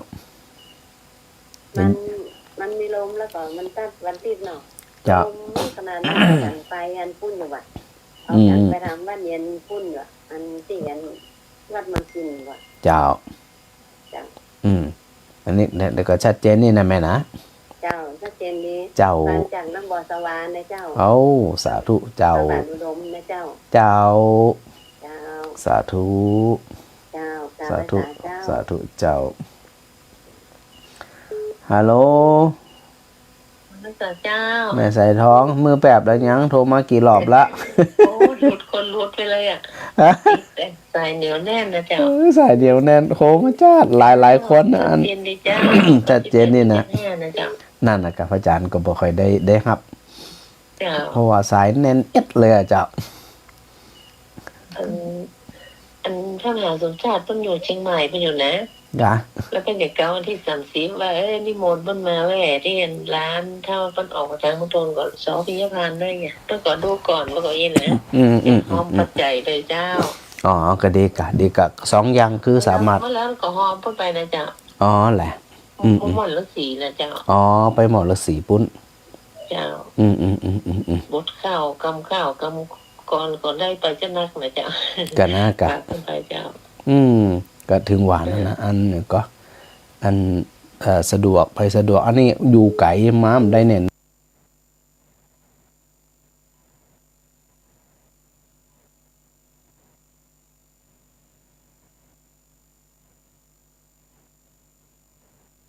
นอนอ่ะ เจ้า ก็เลยกันหลวนทำบุญเอานะได้กะ หนาวแล้วนะมันห้องก็เจ้า บ้านห้องหนาวอีก เจ้า ลมด้วยก้าน่าจะล้มด้วยอ่ะถ้ามันมีล้มกับป้อยไหวอยู่ได้สาธุแม่ เจ้า เจ้า สาธุ สาธุแม่ใส่ทองแม่ละพร เจ้า เจ้า เจ้าสาธุเจ้าก ะมือแปบแล้วยัง นี่แหละบอที่กับเจ้า แม่นแล้วเจ้า ข้าเป็นคนที่ไหนก็เจ้า พระอาจารย์เป็นคนลำปางหนา ลำปางหนาจ้ะ เจ้าลำปางหนาๆเนี่ย ลำปางบางบ่มีจ้ะ ลำปางบางไปมีอย่างขนาดไปซื้อเม็ดบางๆยังนี่มันยังมีหนาอยู่ ได้ยินว่าลำปางหนาหนาขนาดหน่อย หนาขนาดอันไปซื้อเม็ดขนาดเอาเทียนที่มันบางๆหนาอย่างนี้ เจ้า ลำปางแต่เนี่ย เจ้า เออ เจ้า แล้วก็ลำพูนหนาวก็ วันหนาวแล้วเจ้าวันนี้วันหนาว2 วันก่อนนี่หนาว กะ หนาวที่ไหนติดเต่าเวียงปลาเป้า มันเย็นเหี่ยวๆปนำไปยังปอปอไม่สวยปนำปะต้เลยหนาว น่ะแกเวียงเป้าหนาวคันหนาวแล้วเจ๊หมอวับนี่ดีละ กะนี่ละดีละเจ้าสาธุแม่เวลาพรปังยิ้วสาธุเจ้าสาธุเจ้า แม่ฉลาดเมืองปานกันเลยแม่เหมาะตักพิษดื่มไรกำแล้วแม่ฉลาดนี่นะ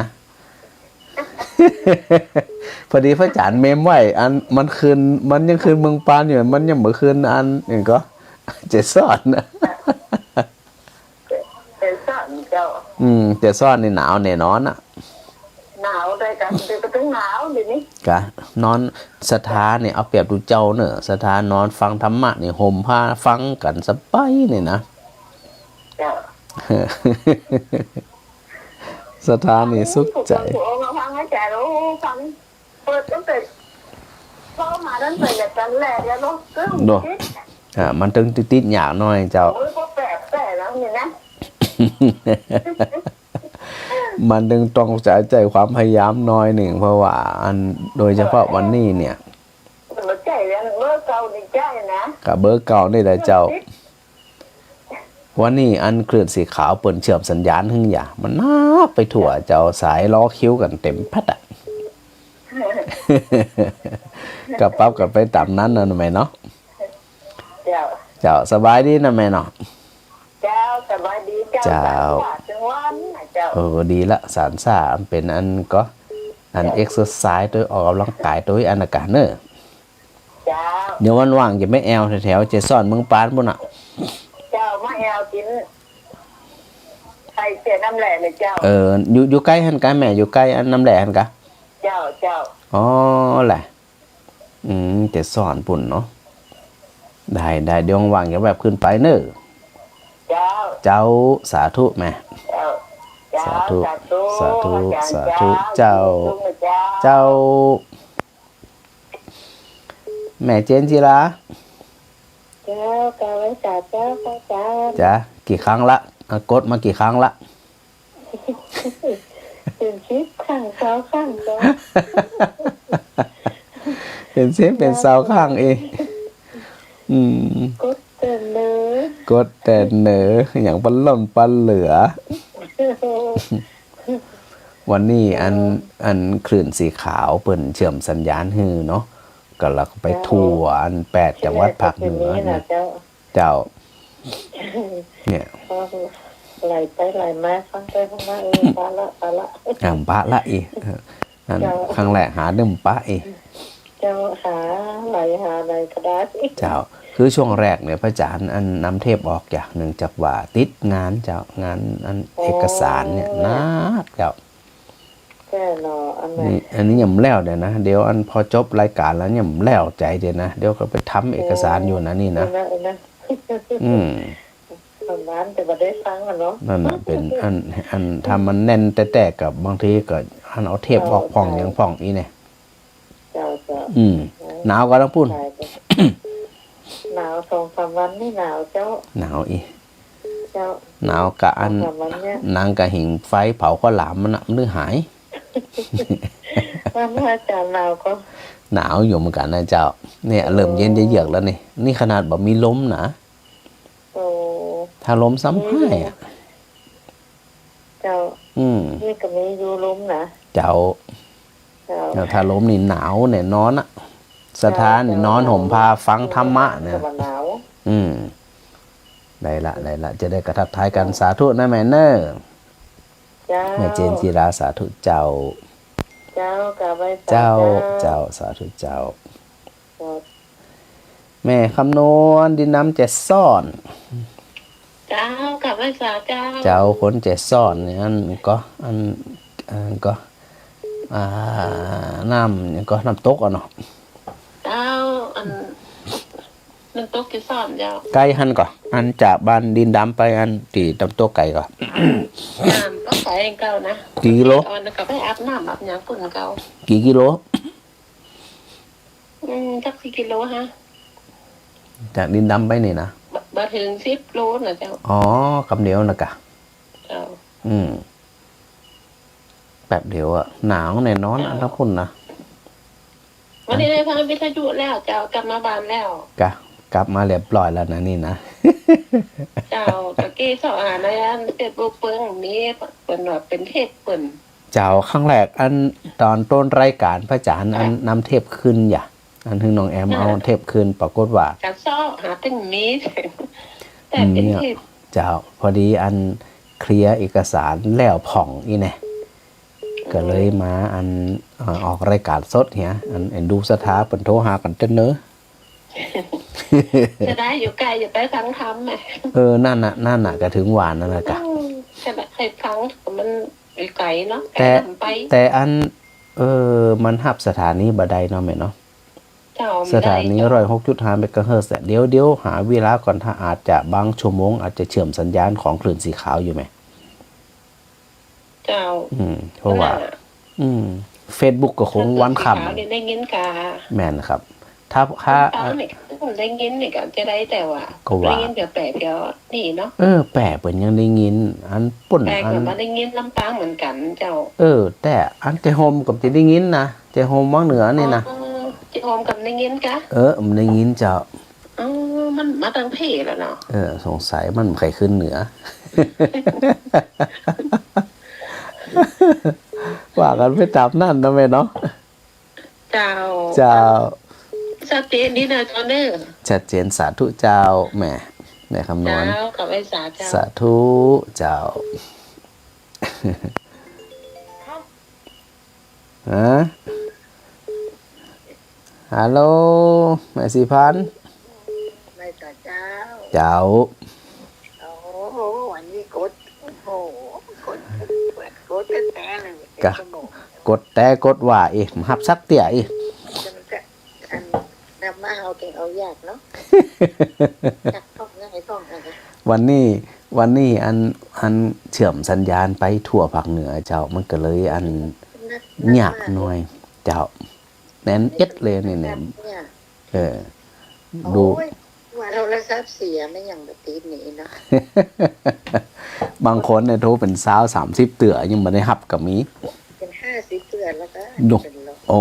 เนี่ยมันต้องทำสถิติกันนะอันไอ้แม่โทรมาหาพระอาจารย์แล้วนะ99เตือนนะเนาะ เราก็ทำใจ เจ้าเพราะว่าอัน จะได้ของดีต้องทำใจ แม่นโทรมาอันก็วันนี้มันมาเชื่อมสัญญาณกันหลายเตี่ยเนาะ เจ้า มันก็เลยอันนั้นน้อยหนึ่งจ่าน้อยหนึ่งอีเนี่ย นอนโทษ แม่นอันสถาได้เปรียบพระอาจารย์กะนอนห่มผ้าซ้ำดอก ยอมภาพได้เปรียบแต่นะ นอนห่มผ้าฟังหรือเจ้านี่ไปทำบุญอย่างมาปะล่มปะเหลือสถาโมนี่นะเดี๋ยวพระอาจารย์แซวสถาอย่าเดี๋ยวสถานอนห่มผ้าเดี๋ยวสักวันตัวเจ้าจะนอนห่มผ้าเตะสักวันนะอีเนี่ย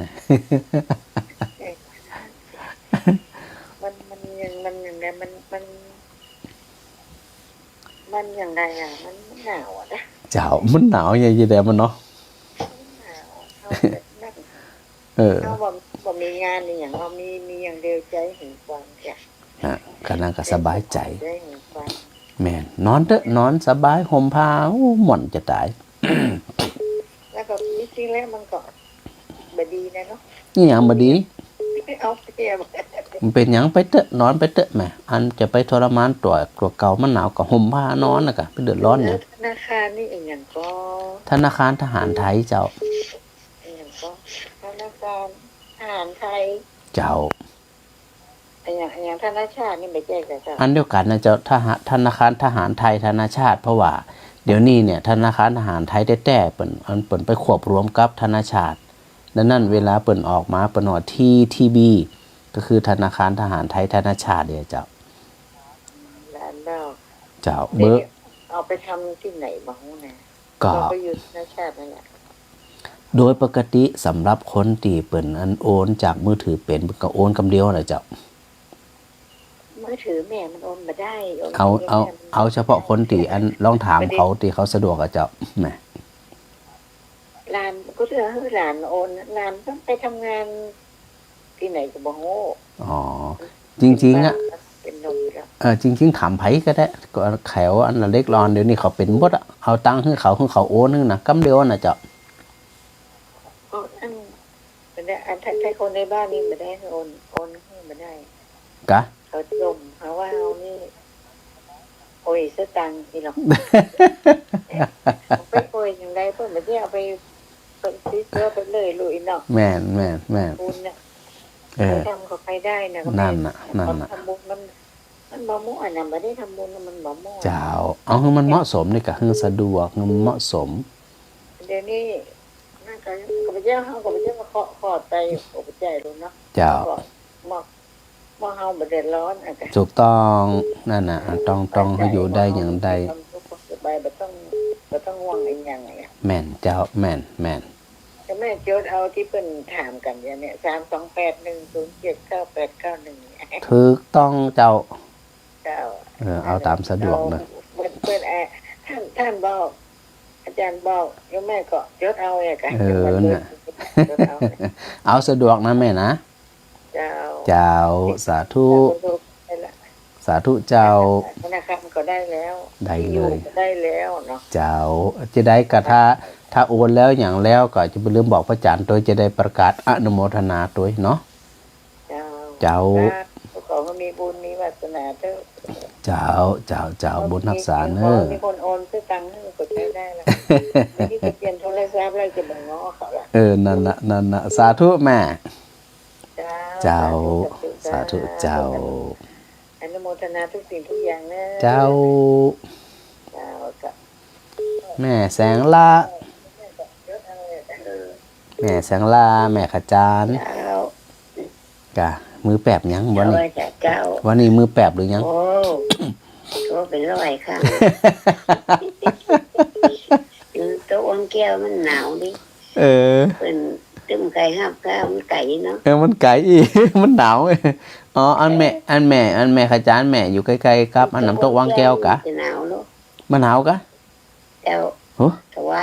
หนาว โหน้องเพเย็นริ้วๆล่ะ วัน ที่ นี้นั่งอยู่เนาะสินเทลีเลยโอ้โทรเป็นร้อยครั้งเอาขับได้อีกอะ เอาคือกำลังใจสำหรับคนที่โทรมันแล้วพระอาจารย์มาได้รับเจอนี่นะ ทำว่าห้าก็ตื้มย้อมตื้มย่างไง นั่นแหละเป็นห้องว่าอันนั้นก็มีความเพียรพยายามตึงบัดถอยนะแม่เนาะ เจ้า ก็ต้องทำใจหน่อย แค่นักว่า นักขนาดไอ้แม่แหมจัดนัก เจ้าแม่ตอนแรกมาแล้ว เจ้าก็ เป็นห้อง อาจารย์สมศักดิ์อันกดเรื่องมาได้แล้วก็หมดเวลาจากก่อนอาจารย์สมศักดิ์ได้โทร เจ้า หาลำติด แล้ว คนมันหนักนะแม่เนาะก็ไปต่ำนั่นแม่สอนแข่งแรงนี่นะแม่นะ เจ้าไอ้ชาเจ้า เจ้า ใจเด้อ เจ้าสาธุแม่สาธุอันกี้แม่แสงลาแม่กองแดงกองแรง เจ้าค่ะพระอาจารย์ เจ้าเมืองปานเมืองกอ เจ้า เออ เจ้าแม่เด็กวัดจีเนี่ยจดนี่มาตันนี่ บัตรตันสกรรมอีบอกไม่กะ ว่าไม่แล้ว 328 328 107 107 9891 9891 เจ้า เจ้าเนี่ยก็ ธนาคารหยัง น้ำตาลนี่ล่ะ ธนาคารหยัง จะเดี๋ยวจะไปจะไปโอนไปทำบุญ เจ้าธนาคารทหารไทยเนอะ เจ้า เจ้าธนาคารทหารไทย นครลำปางเหรอก็ ทหารไทย ทหารไทย เจ้า เจ้า เจ้า นั่นแหละ ขอบคุณเจ้า ถ้า ขอบคุณเด้อ ถ้าโอนมาแล้วบอกพระอาจารย์ด้วยนะ เจ้า เจ้าจะได้ประกาศอนุโมทนาด้วยเนาะ เจ้าที่นายจะทำมุดต่ำมุดน้อยนะ เอาต่อได้ก็ได้แม่ทำไปตามมันสุขใจนี่นะความพร้อมเอาความสะดวกบ่ได้เดือดร้อนตัวเนาะ เจ้า เจ้าสาธุแม่ สาธุ ธุ เจ้าแม่ของแรง อันสายแน่นอิดเลยนะสถานะฮะแม่น้อย เจ้า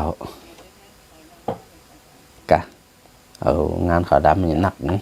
เจ้า กูตีกูตามแต่ ซุปฮกซุป เนี่ยจะได้มันนะเกิดต่อได้กระต่ายต่ออันนะคนเฮานี่ อย่มา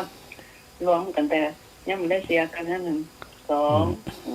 มันเป็นธรรมดาแม่เกิดต่อได้กระต่ายต่อเก่าน่ะ มันต้องมีใครอยู่สักคนน่ะ สมาชิกนะคะอาจารย์เจ็ดแปดหน่อยลงเดือน ก็กึดเหี่ยวว่าอันกึดเหี่ยวว่าทำบุญอีเนี่ยมันเนี่ยแย่มันนะ เจ้า เนาะ คนสูงอายุนั่นน่ะ ดู หัวละ10 บาทจ้ะ เปิ่นห้อง แล้วสมาชิกหนึ่งครอบครัวไหนร้อยหนึ่ง เออ เขาลิตรหนึ่ง เออ อันนี้เปิ่นนึกว่าอันเนี้ยก็ 10 บาทหัวละ10 บาทนะจ๊ะ ทำบุญกันไปเนี่ยแย่มันนะดูแลกันไป ใครกำจะใครตายเนาะพระอาจารย์ อุ้ยหอยจะไปไข่ตายฮะ นั่นน่ะอันเพราะว่าถึงเวลาเพิ่นเนาะ อันพอเราถึงเอาเวลาหมดอายุไขหมดนั่นเปิ่นถึงเวลาไปกับไปอีเนี่ยเนาะ นั่นน่ะ เนี่ยเป็นไปตามนั้นแล้วกันเนาะ เจ้า เจ้าอันได้มาอันฟังธรรมอยู่อ่ะ เจ้า มาอยู่ก้า2526นี่ โอ้มันบ่มีไผมีหมู่นะพระอาจารย์ กะ แต่จ้าเคยไปใจถึง100เกิน100ก็แล้ว เอาสะดวกแล้วกันถ้าจะอัน เขาคิดเขาพระเจ้าใครไม่เขาไปเนี่ยใครไปว่าพระอาจารย์เนี่ย เจ้าเดี๋ยวก็มาสีได้ภูมิก็ได้ เนาะเดี๋ยวเคยมา แต่ว่าคนเฒ่าเนาะ เจ้า ได้กันเนี่ย ถ้าบัตรสะดวกแต่อันก็สถานีของวิทยุนครลำปางอันนั้นอยู่แล้วเจ้า ออกอากาศอยู่แล้ว เจ้า สามารถอยู่บ้านฟังได้เลยเนอะ เจ้าแม่จะโอนสตังค์ไปคืน ได้กะเอาสะดวกว่าเนาะ เจ้าจะ เจ้า สลายมาก่อนเนาะ เจ้าถ้าอันไผตีฮับคลื่นของ106.5ของวิทยุนครลำปางได้นี่นะอยู่บ้านกับฟังได้เพราะว่าเขาจะลิงก์สัญญาณอยู่แล้วเจ้า เจ้า ถึง2 วันเลยนะแม่ ว่า เนาะ โทรศัพท์นี่ออกก็จ้ะ โทรศัพท์Facebook บ่น่าจะออกเพราะว่ามันต้องใช้ Facebook ของไผของมันเนาะ อ๋อ เดี๋ยวดูผมกำเจ้าเดี๋ยวประสานกับน้องนัดน้องแอมผมกำว่าเป็นไปได้หรือไม่ที่จะออก Facebook อีกนะ เจ้า เจ้าแต่วิทยุออกแน่นอนแหม เจ้าแม่ เจ้า จะฟังวิทยุ นั่นน่ะ ส ก็ องอย่างนี้เนาะ สำหรับอันสถาปออกไม่ออกที่อยู่ไกลบ่สะดวกบ่ต้องไปกังวลนะมาบ่ได้ก็ไปฝืนนะ เพราะว่าอันพระอาจารย์ก็เป็นห่วงเหมือนกันเนาะการเดินทางบางทีมันบ่สะดวกอีแน่มันเดินไปไกลแต่กับบันไดน่ะ ถูกต้อง ทางแม่ฮักอยาก ถูกต้อง ทางแม่ดำเล็กอยู่ อ๋อก็บ่จำเป็นแต่พระอาจารย์ว่าก็เป็นห่วงเหมือนกันนะคนเฒ่าคนแก่เดินทางไกลเนาะ นั่น ก็อยู่บ้านฟังได้เลยเจ้าอยู่บ้านฟังเลยเนอะ เจ้า สาธุแม่น้อย บ้านได้ก็เป็นบุญแล้วเนาะ สาธุเจ้า เจ้าแม่โมทนาตัวเด้อ สาธุเจ้าแม่ เจ้าแม่จะโอนตังค์ไว้ สาธุเจ้า เจ้าเจ้าไว้ค่ะเจ้า บ่บุญทรง ครับ ถึงร้อยข้างแล้วยัง โอ้โหแต่ว่าเจ้าวันน่ะ วันนี้อันเป็นห้องว่าอันโดยเฉพาะวันนี้นี่แน่นเอ็ดเลยบอกเนี่ยมันถึงร้อยครั้งมันถึงจะติดนี่นะ หนักแต่เนาะ หนักขนาดละบอก หลายเป็นหลายแต่เฟจังไงจังไม่พ้นเนาะ ยังหายไผ่เหนาแม่ขาจานหลับบนยังไม่ไปไข่เลยอ่ะ นั่นน่ะ ยังมีแมงสอนแห่แปรทำรู้หนานรู้ไผ่เหนารู้ดูยังแม่ของสอนนะกะยังมามเตะ ง่ายจัดง่าย อันสถาน พระอาจารย์อันที่ว่าจะเราจะดีนะมีแต่ มีแล้วก็ อันพระอาจารย์เลื่อนไปวันที่10วันอาทิตย์ที่12มีนาปอเพราะว่ามันบัดตัน เห็นมีนาวันแหละ มีนาของปอวันได้ก็เดี๋ยวอันวัด 23 มกราครับ 23มกรา ตั้งวันที่เสาร์ 23มกราอันฝังลูกนิมิต23มันก็ อาจารย์อยู่นะ อ๋อ23ฝังลูกนิมิตมันก็ ครับครับ อ๋อได้กะแวะเวียนมา แต่จะได้พระอาจารย์ก็จะหาจังหวะไปอยู่ เดี๋ยวดูผมกำว่ามันวันใดเนาะปะเนาะ ติดปลายเนี่ยนี่ให้เรียบร้อยแล้วครับ อ๋อสาธุ ลงหมดละ ได้กะเดี๋ยวก็ว่ากัน เดี๋ยวจะอัน ผมจะขึ้นไปหาโย ได้มาวันใดก็โทรหาก่อนนะ เดี๋ยวมาเสียเวลาหมายถึงว่ามาปะกันเสียเวลา ครับครับ โทรหาก่อนเนอะปอเนอะ ครับ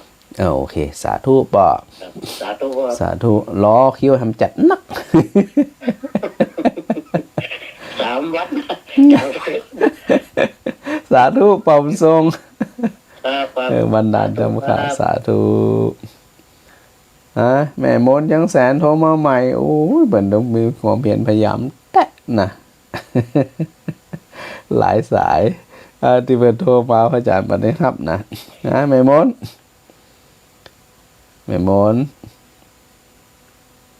ดยังแสนกระจายครับแล้วเนออย่างรักแซ่บแม่มด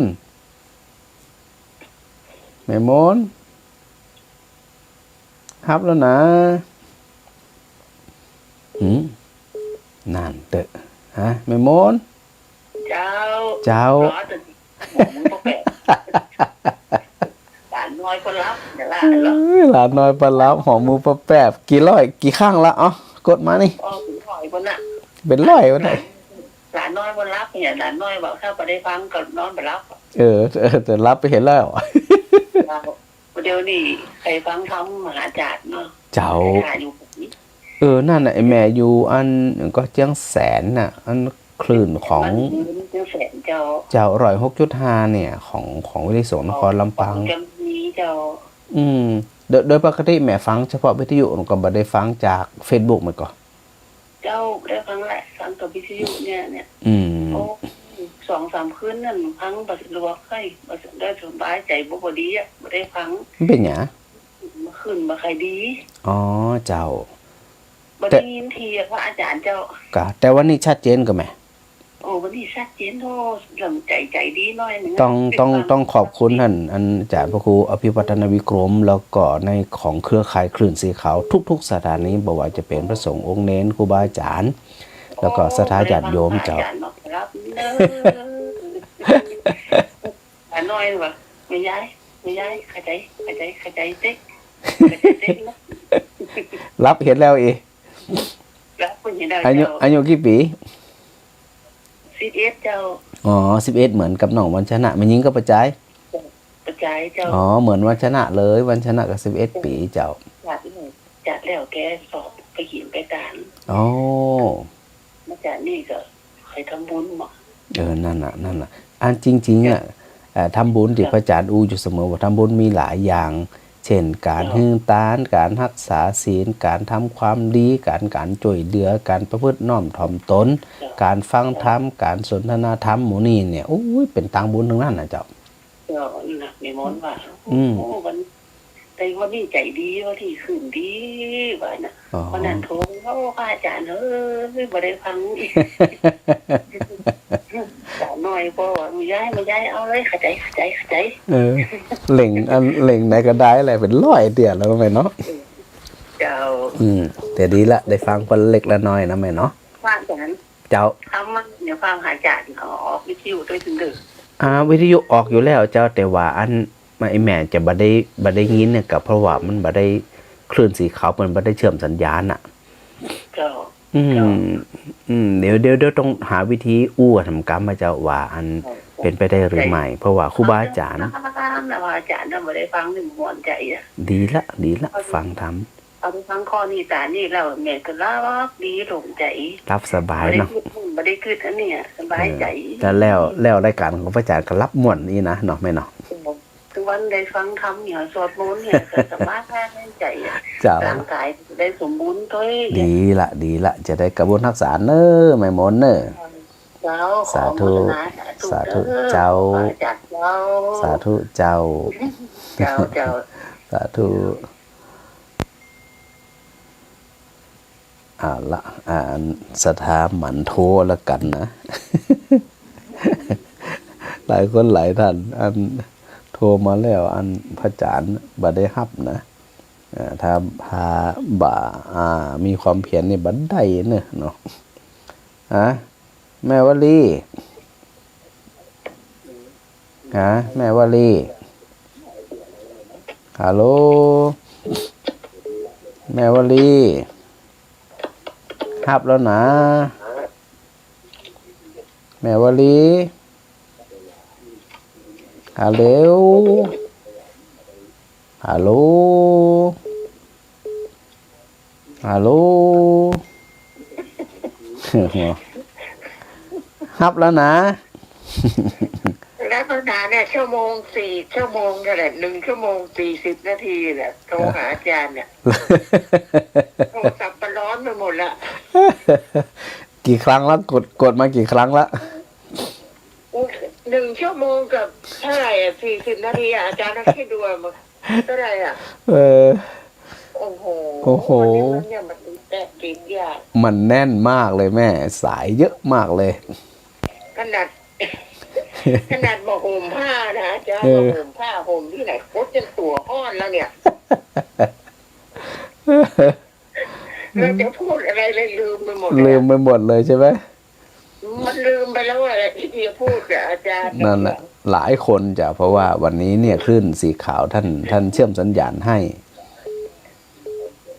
โยมก็ฝากว่านี่สันทรายทำไมมันโทรบัดติดอยู่คนเดียวนั่นนะติดคนเดียวนะสันทรายเนี่ยกี้แม่บัวสันทรายติดเรียบร้อยแต่แล้วว่าจะบอกให้อาจารย์เนี่ยมาสอนธรรมะตึงวันนี่นะไปตึงวันอยู่แล้วเจ้ามาตึงวันน่ะแต่อีเม่ไม่ได้สักวันนี่ฝ่ายหินวัดฝ่ายหินเป็นเชื่อมสัญญาณ3 วัน 4 วันแล้วเหรอ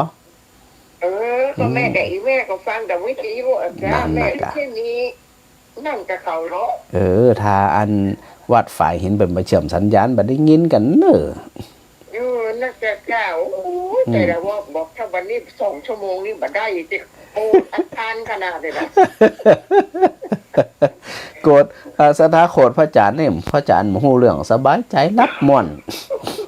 โคดเป็นเรื่องของสถาอาจารย์กับว่าอาจารย์ตี3 ตัวอาจารย์มันลาบว่ะ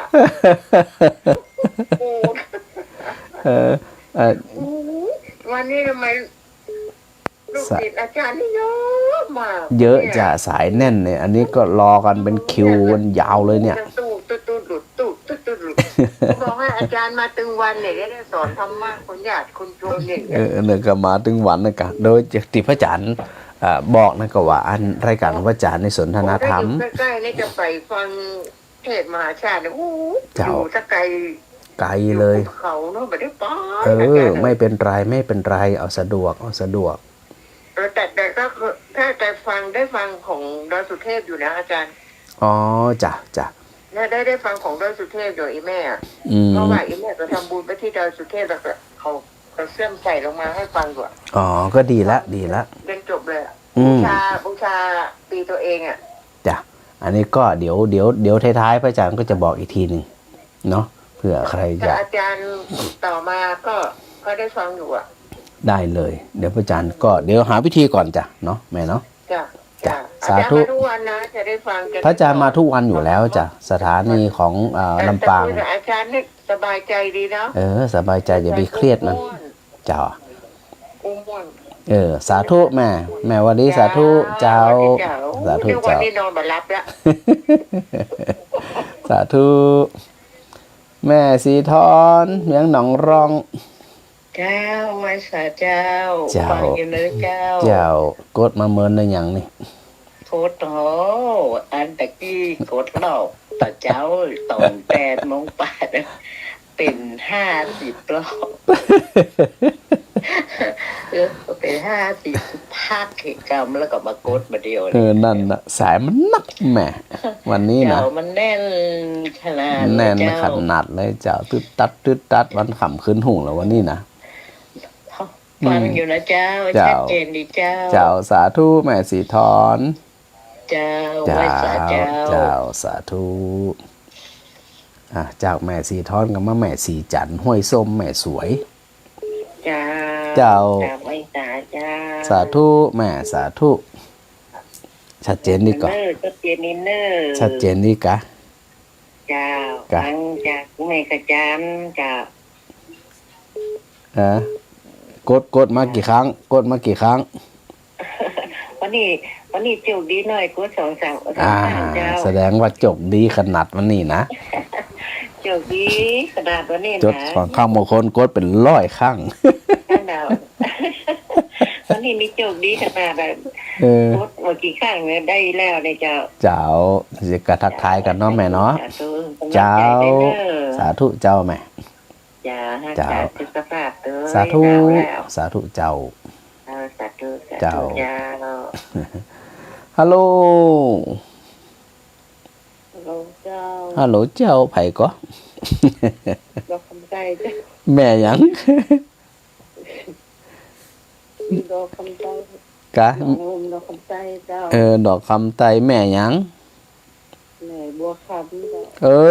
แม่บัวคำ ชัดเจนดีกว่าแม่ ฟังอยู่ตลอด ชัดเจนดีกว่าชัดเจนดีกว่า ชัดเจนดีเจ้า อันดารุนี้เจ้า อ๋อดารุณีน่ะกะอันบ่ใจคนหักไปเหยากะ คนให้กระเย้าแล้วนะเจ้า อ๋ออันเดียวกันนี่แหละ เจ้าอันเดียวกัน ดารุณีเพิ่นกะอู้ยเชื่อมสัญญาณดีแตะเนาะแม่เนาะ เจ้าชัดเจ อื น มชัดเจน เจ้าแล้ว กะ ก็โทรไปกัน โทร โทรไปได้ ก็โทรแตนเนอร์แหละตึมติดกะ เจ้า มันติดแต่ว่าพระอาจารย์มาฮับสักเตืออยู่เนาะมันคิวมันหนักแหม คิวมันแน่น คิวมันแน่นว่ารายการสนทนาธรรมอย่าเดี๋ยวสถาก็ว่าพระอาจารย์ยังบ่เตะธรรมบ้องหาเนาะก็บอกว่ารายการสนทนาธรรมเนอะมาเจอรายการเตะธรรมนะเนี่ย 4-5ก็ขอมากับเจ้า ไหน เดือนขึ้นสีขาวกัน เดี๋ยวว่ามกำหนึ่ง2526แหม เจ้า เดี๋ยวหาวิธีการอู้กันก่อนเนาะเพื่อจะได้เชื่อมสัญญาณถึงสถาได้หลายที่ได้ฟังธรรมกัน เจ้า ปรับกันไปตามนั้นหนาวกว่าต้องปุ่น นี่นะเนาะ หนาวกว่า ครั้งเรามีความสุขดี สุกกะมันจะไปตุกมันนี่อย่างปล่มปเหลือคนเฮา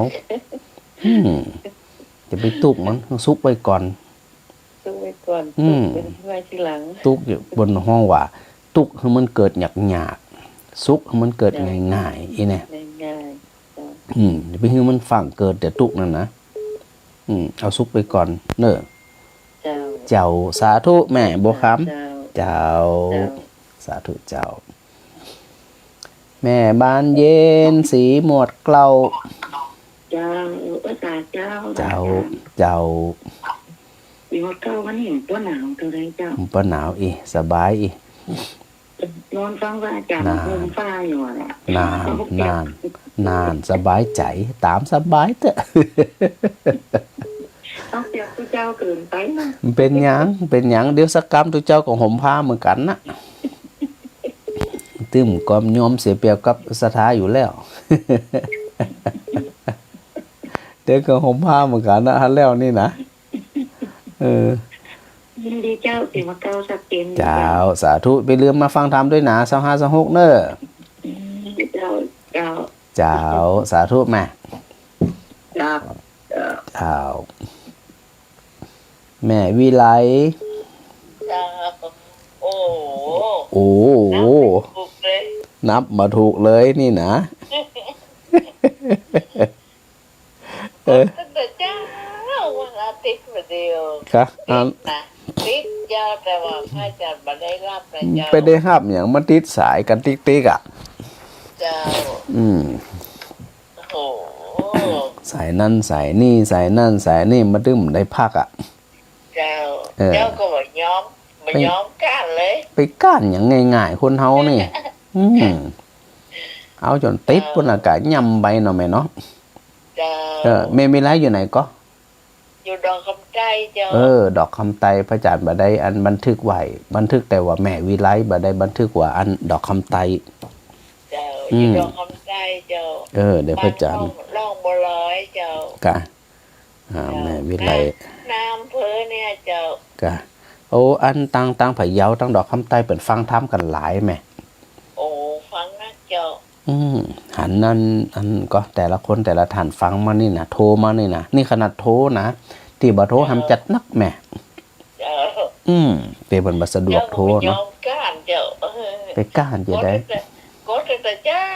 มาละไม่ยอมการถึงร้อยเตืออะไรยังถ้าอย่าเกือบเลยเจ้าขนาดนักเป็นกำลังใจด้วยเจ้าสาธุแม่วิไลดอกคำไตสาธุเจ้าโยมหมั่นโทรละกันที่พระอาจารย์หวานนี่นะเอามือแบบแปบแบบบัญญังกันนี่ด้วยนะอันต้องมือแปบกันไปข้างได้ครั้งหนึ่งมันนะเพื่ออันศรัทธาตั้งหลายจะได้อันก็สนทนาอย่างน้อยก็ได้อู้ได้จ่ากันนะแม่ฟ้องพะเยาเจ้านอนอยู่ในผ้าห่มไปฟังพระอาจารย์เจ้าโอ้ยนี่คนทำบุญมาดีแบบนี้เอียนนี่นะนอนห่มผ้าฟังกับใดดูเจ้าคนห้องว่าคนมีบุญเนี่ยสุกอกสุกใจนี่นะเจ้างั้นเขาทุกเขาเจอทุกเขาหรือว่ามันดูจิตใจเขาเนี่ยเขาจะทำทุกข์ก็ได้เขาจะทำสุขก็ได้นะพระอาจารย์ถูกต้องเจ้ามันอยู่ที่ใจเขาอย่างเดียวเจ้าใจเขาเนี่ยบางคนตัวนี้ตัวจะตู้แม่เขานี่กับบอสที่ว่าไม่เขาแกสังหารไปอย่างแกแล้วก็เลยพังเนี่ยกับบอสใจอ่ะเปิ้นบอกให้จีอีบอกว่าหาแสวงหาความสุขที่เขามีอยู่กับบอสละแม่เนอะแสวงหาความสุขที่เขามีอยู่เนี่ยก็สุขใจดีละอีไหนเจ้าเนาะหนาวก็ว่าจานอุ้ยก็เริ่มเย็นจะเหยือกมาแล้วนี่เดี๋ยวอันแล้วเวลานี่จะห่มผ้าละวันนี้มันโป๊หนาวนะเจ้าแต่ทางเพศเริ่มหนาวแล้วเจ้าหนาวจะเหยือกละนี่นะเจ้าสาธุแม่ฟ้องพะเยาเจ้าสาธุเจ้าแม่บุญเกียรติแม่โกงแม่บุญเกียรติเจ้าซึ่งย้อมการไว้ดีๆพูดเป็นกี่รอบรอพังไหนจะตึงใดจะเสียแต่ตอนนี้นี่ได้หับแล้วนะแต่ละคนเนี่ยมันต้องโถมันโถหนักเจ้ามันถึงได้จังหวะสักกำนึงอ่ะวันอันนี่บัดได้นะต้องโทรกับเป็นร้อยหลอบปุ่นเนาะไม่เนาะหนาวก็ต้องปุ่นมันไม่กงอ่ะหนาวอยู่เจ้ามันไม่กงหนาวอยู่มันสีไทยหุ้มหนาวก็เจ้าโอ้ยนี่เดี่ยมเยือกแล้วซ้อหาผ้าห่มแล้วนี่ตานี่พอหาผ้าห่มมันบับละเจ้าย่าไม่นอนเดี๋ยวสกรรมเจ้าเนาะสาธุแม่ทักทายกันนะแม่เนาะเจ้าสาธุแม่บุญเกียรติแม่กงฮัลโหลสาเจ้าใจก็เจ้าไผขาใจแม่ยังแม่ละแหละแม่ละอยู่กับเจ้านะเจ้าแม่ยังแม่ต้มเจ้าแม่ก็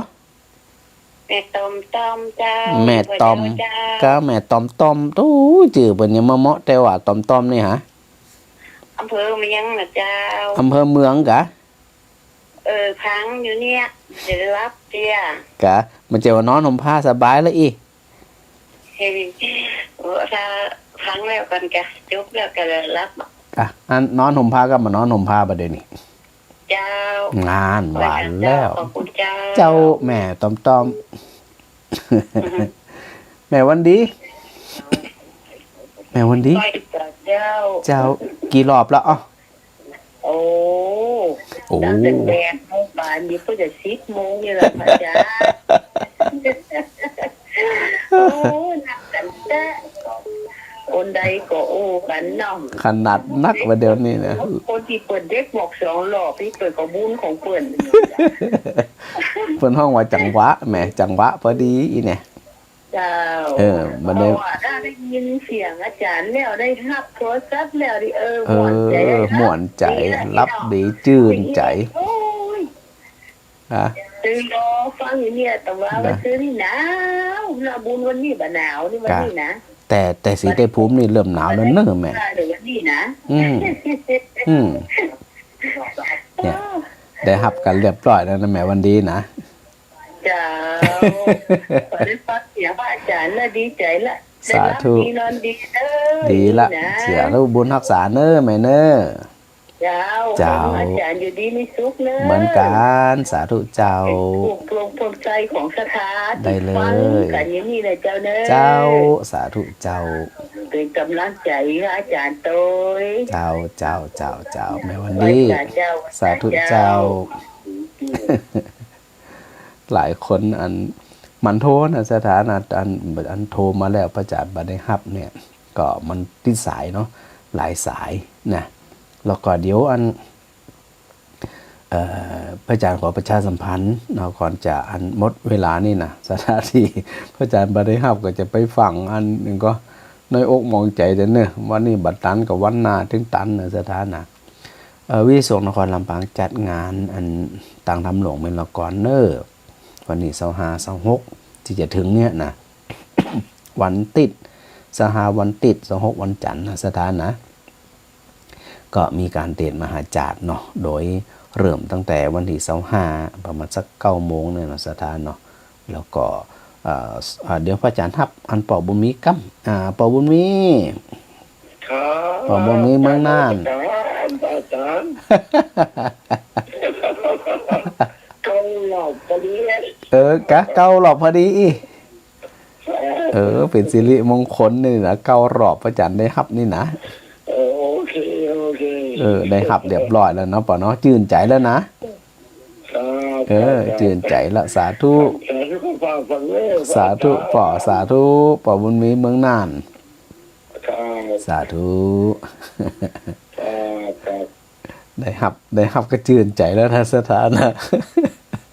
อันที่อันหลายคนที่พระอาจารย์บ่ได้ฮับก็จะไปนั่นเด้อเนอะจะไปหมองใจเด้อ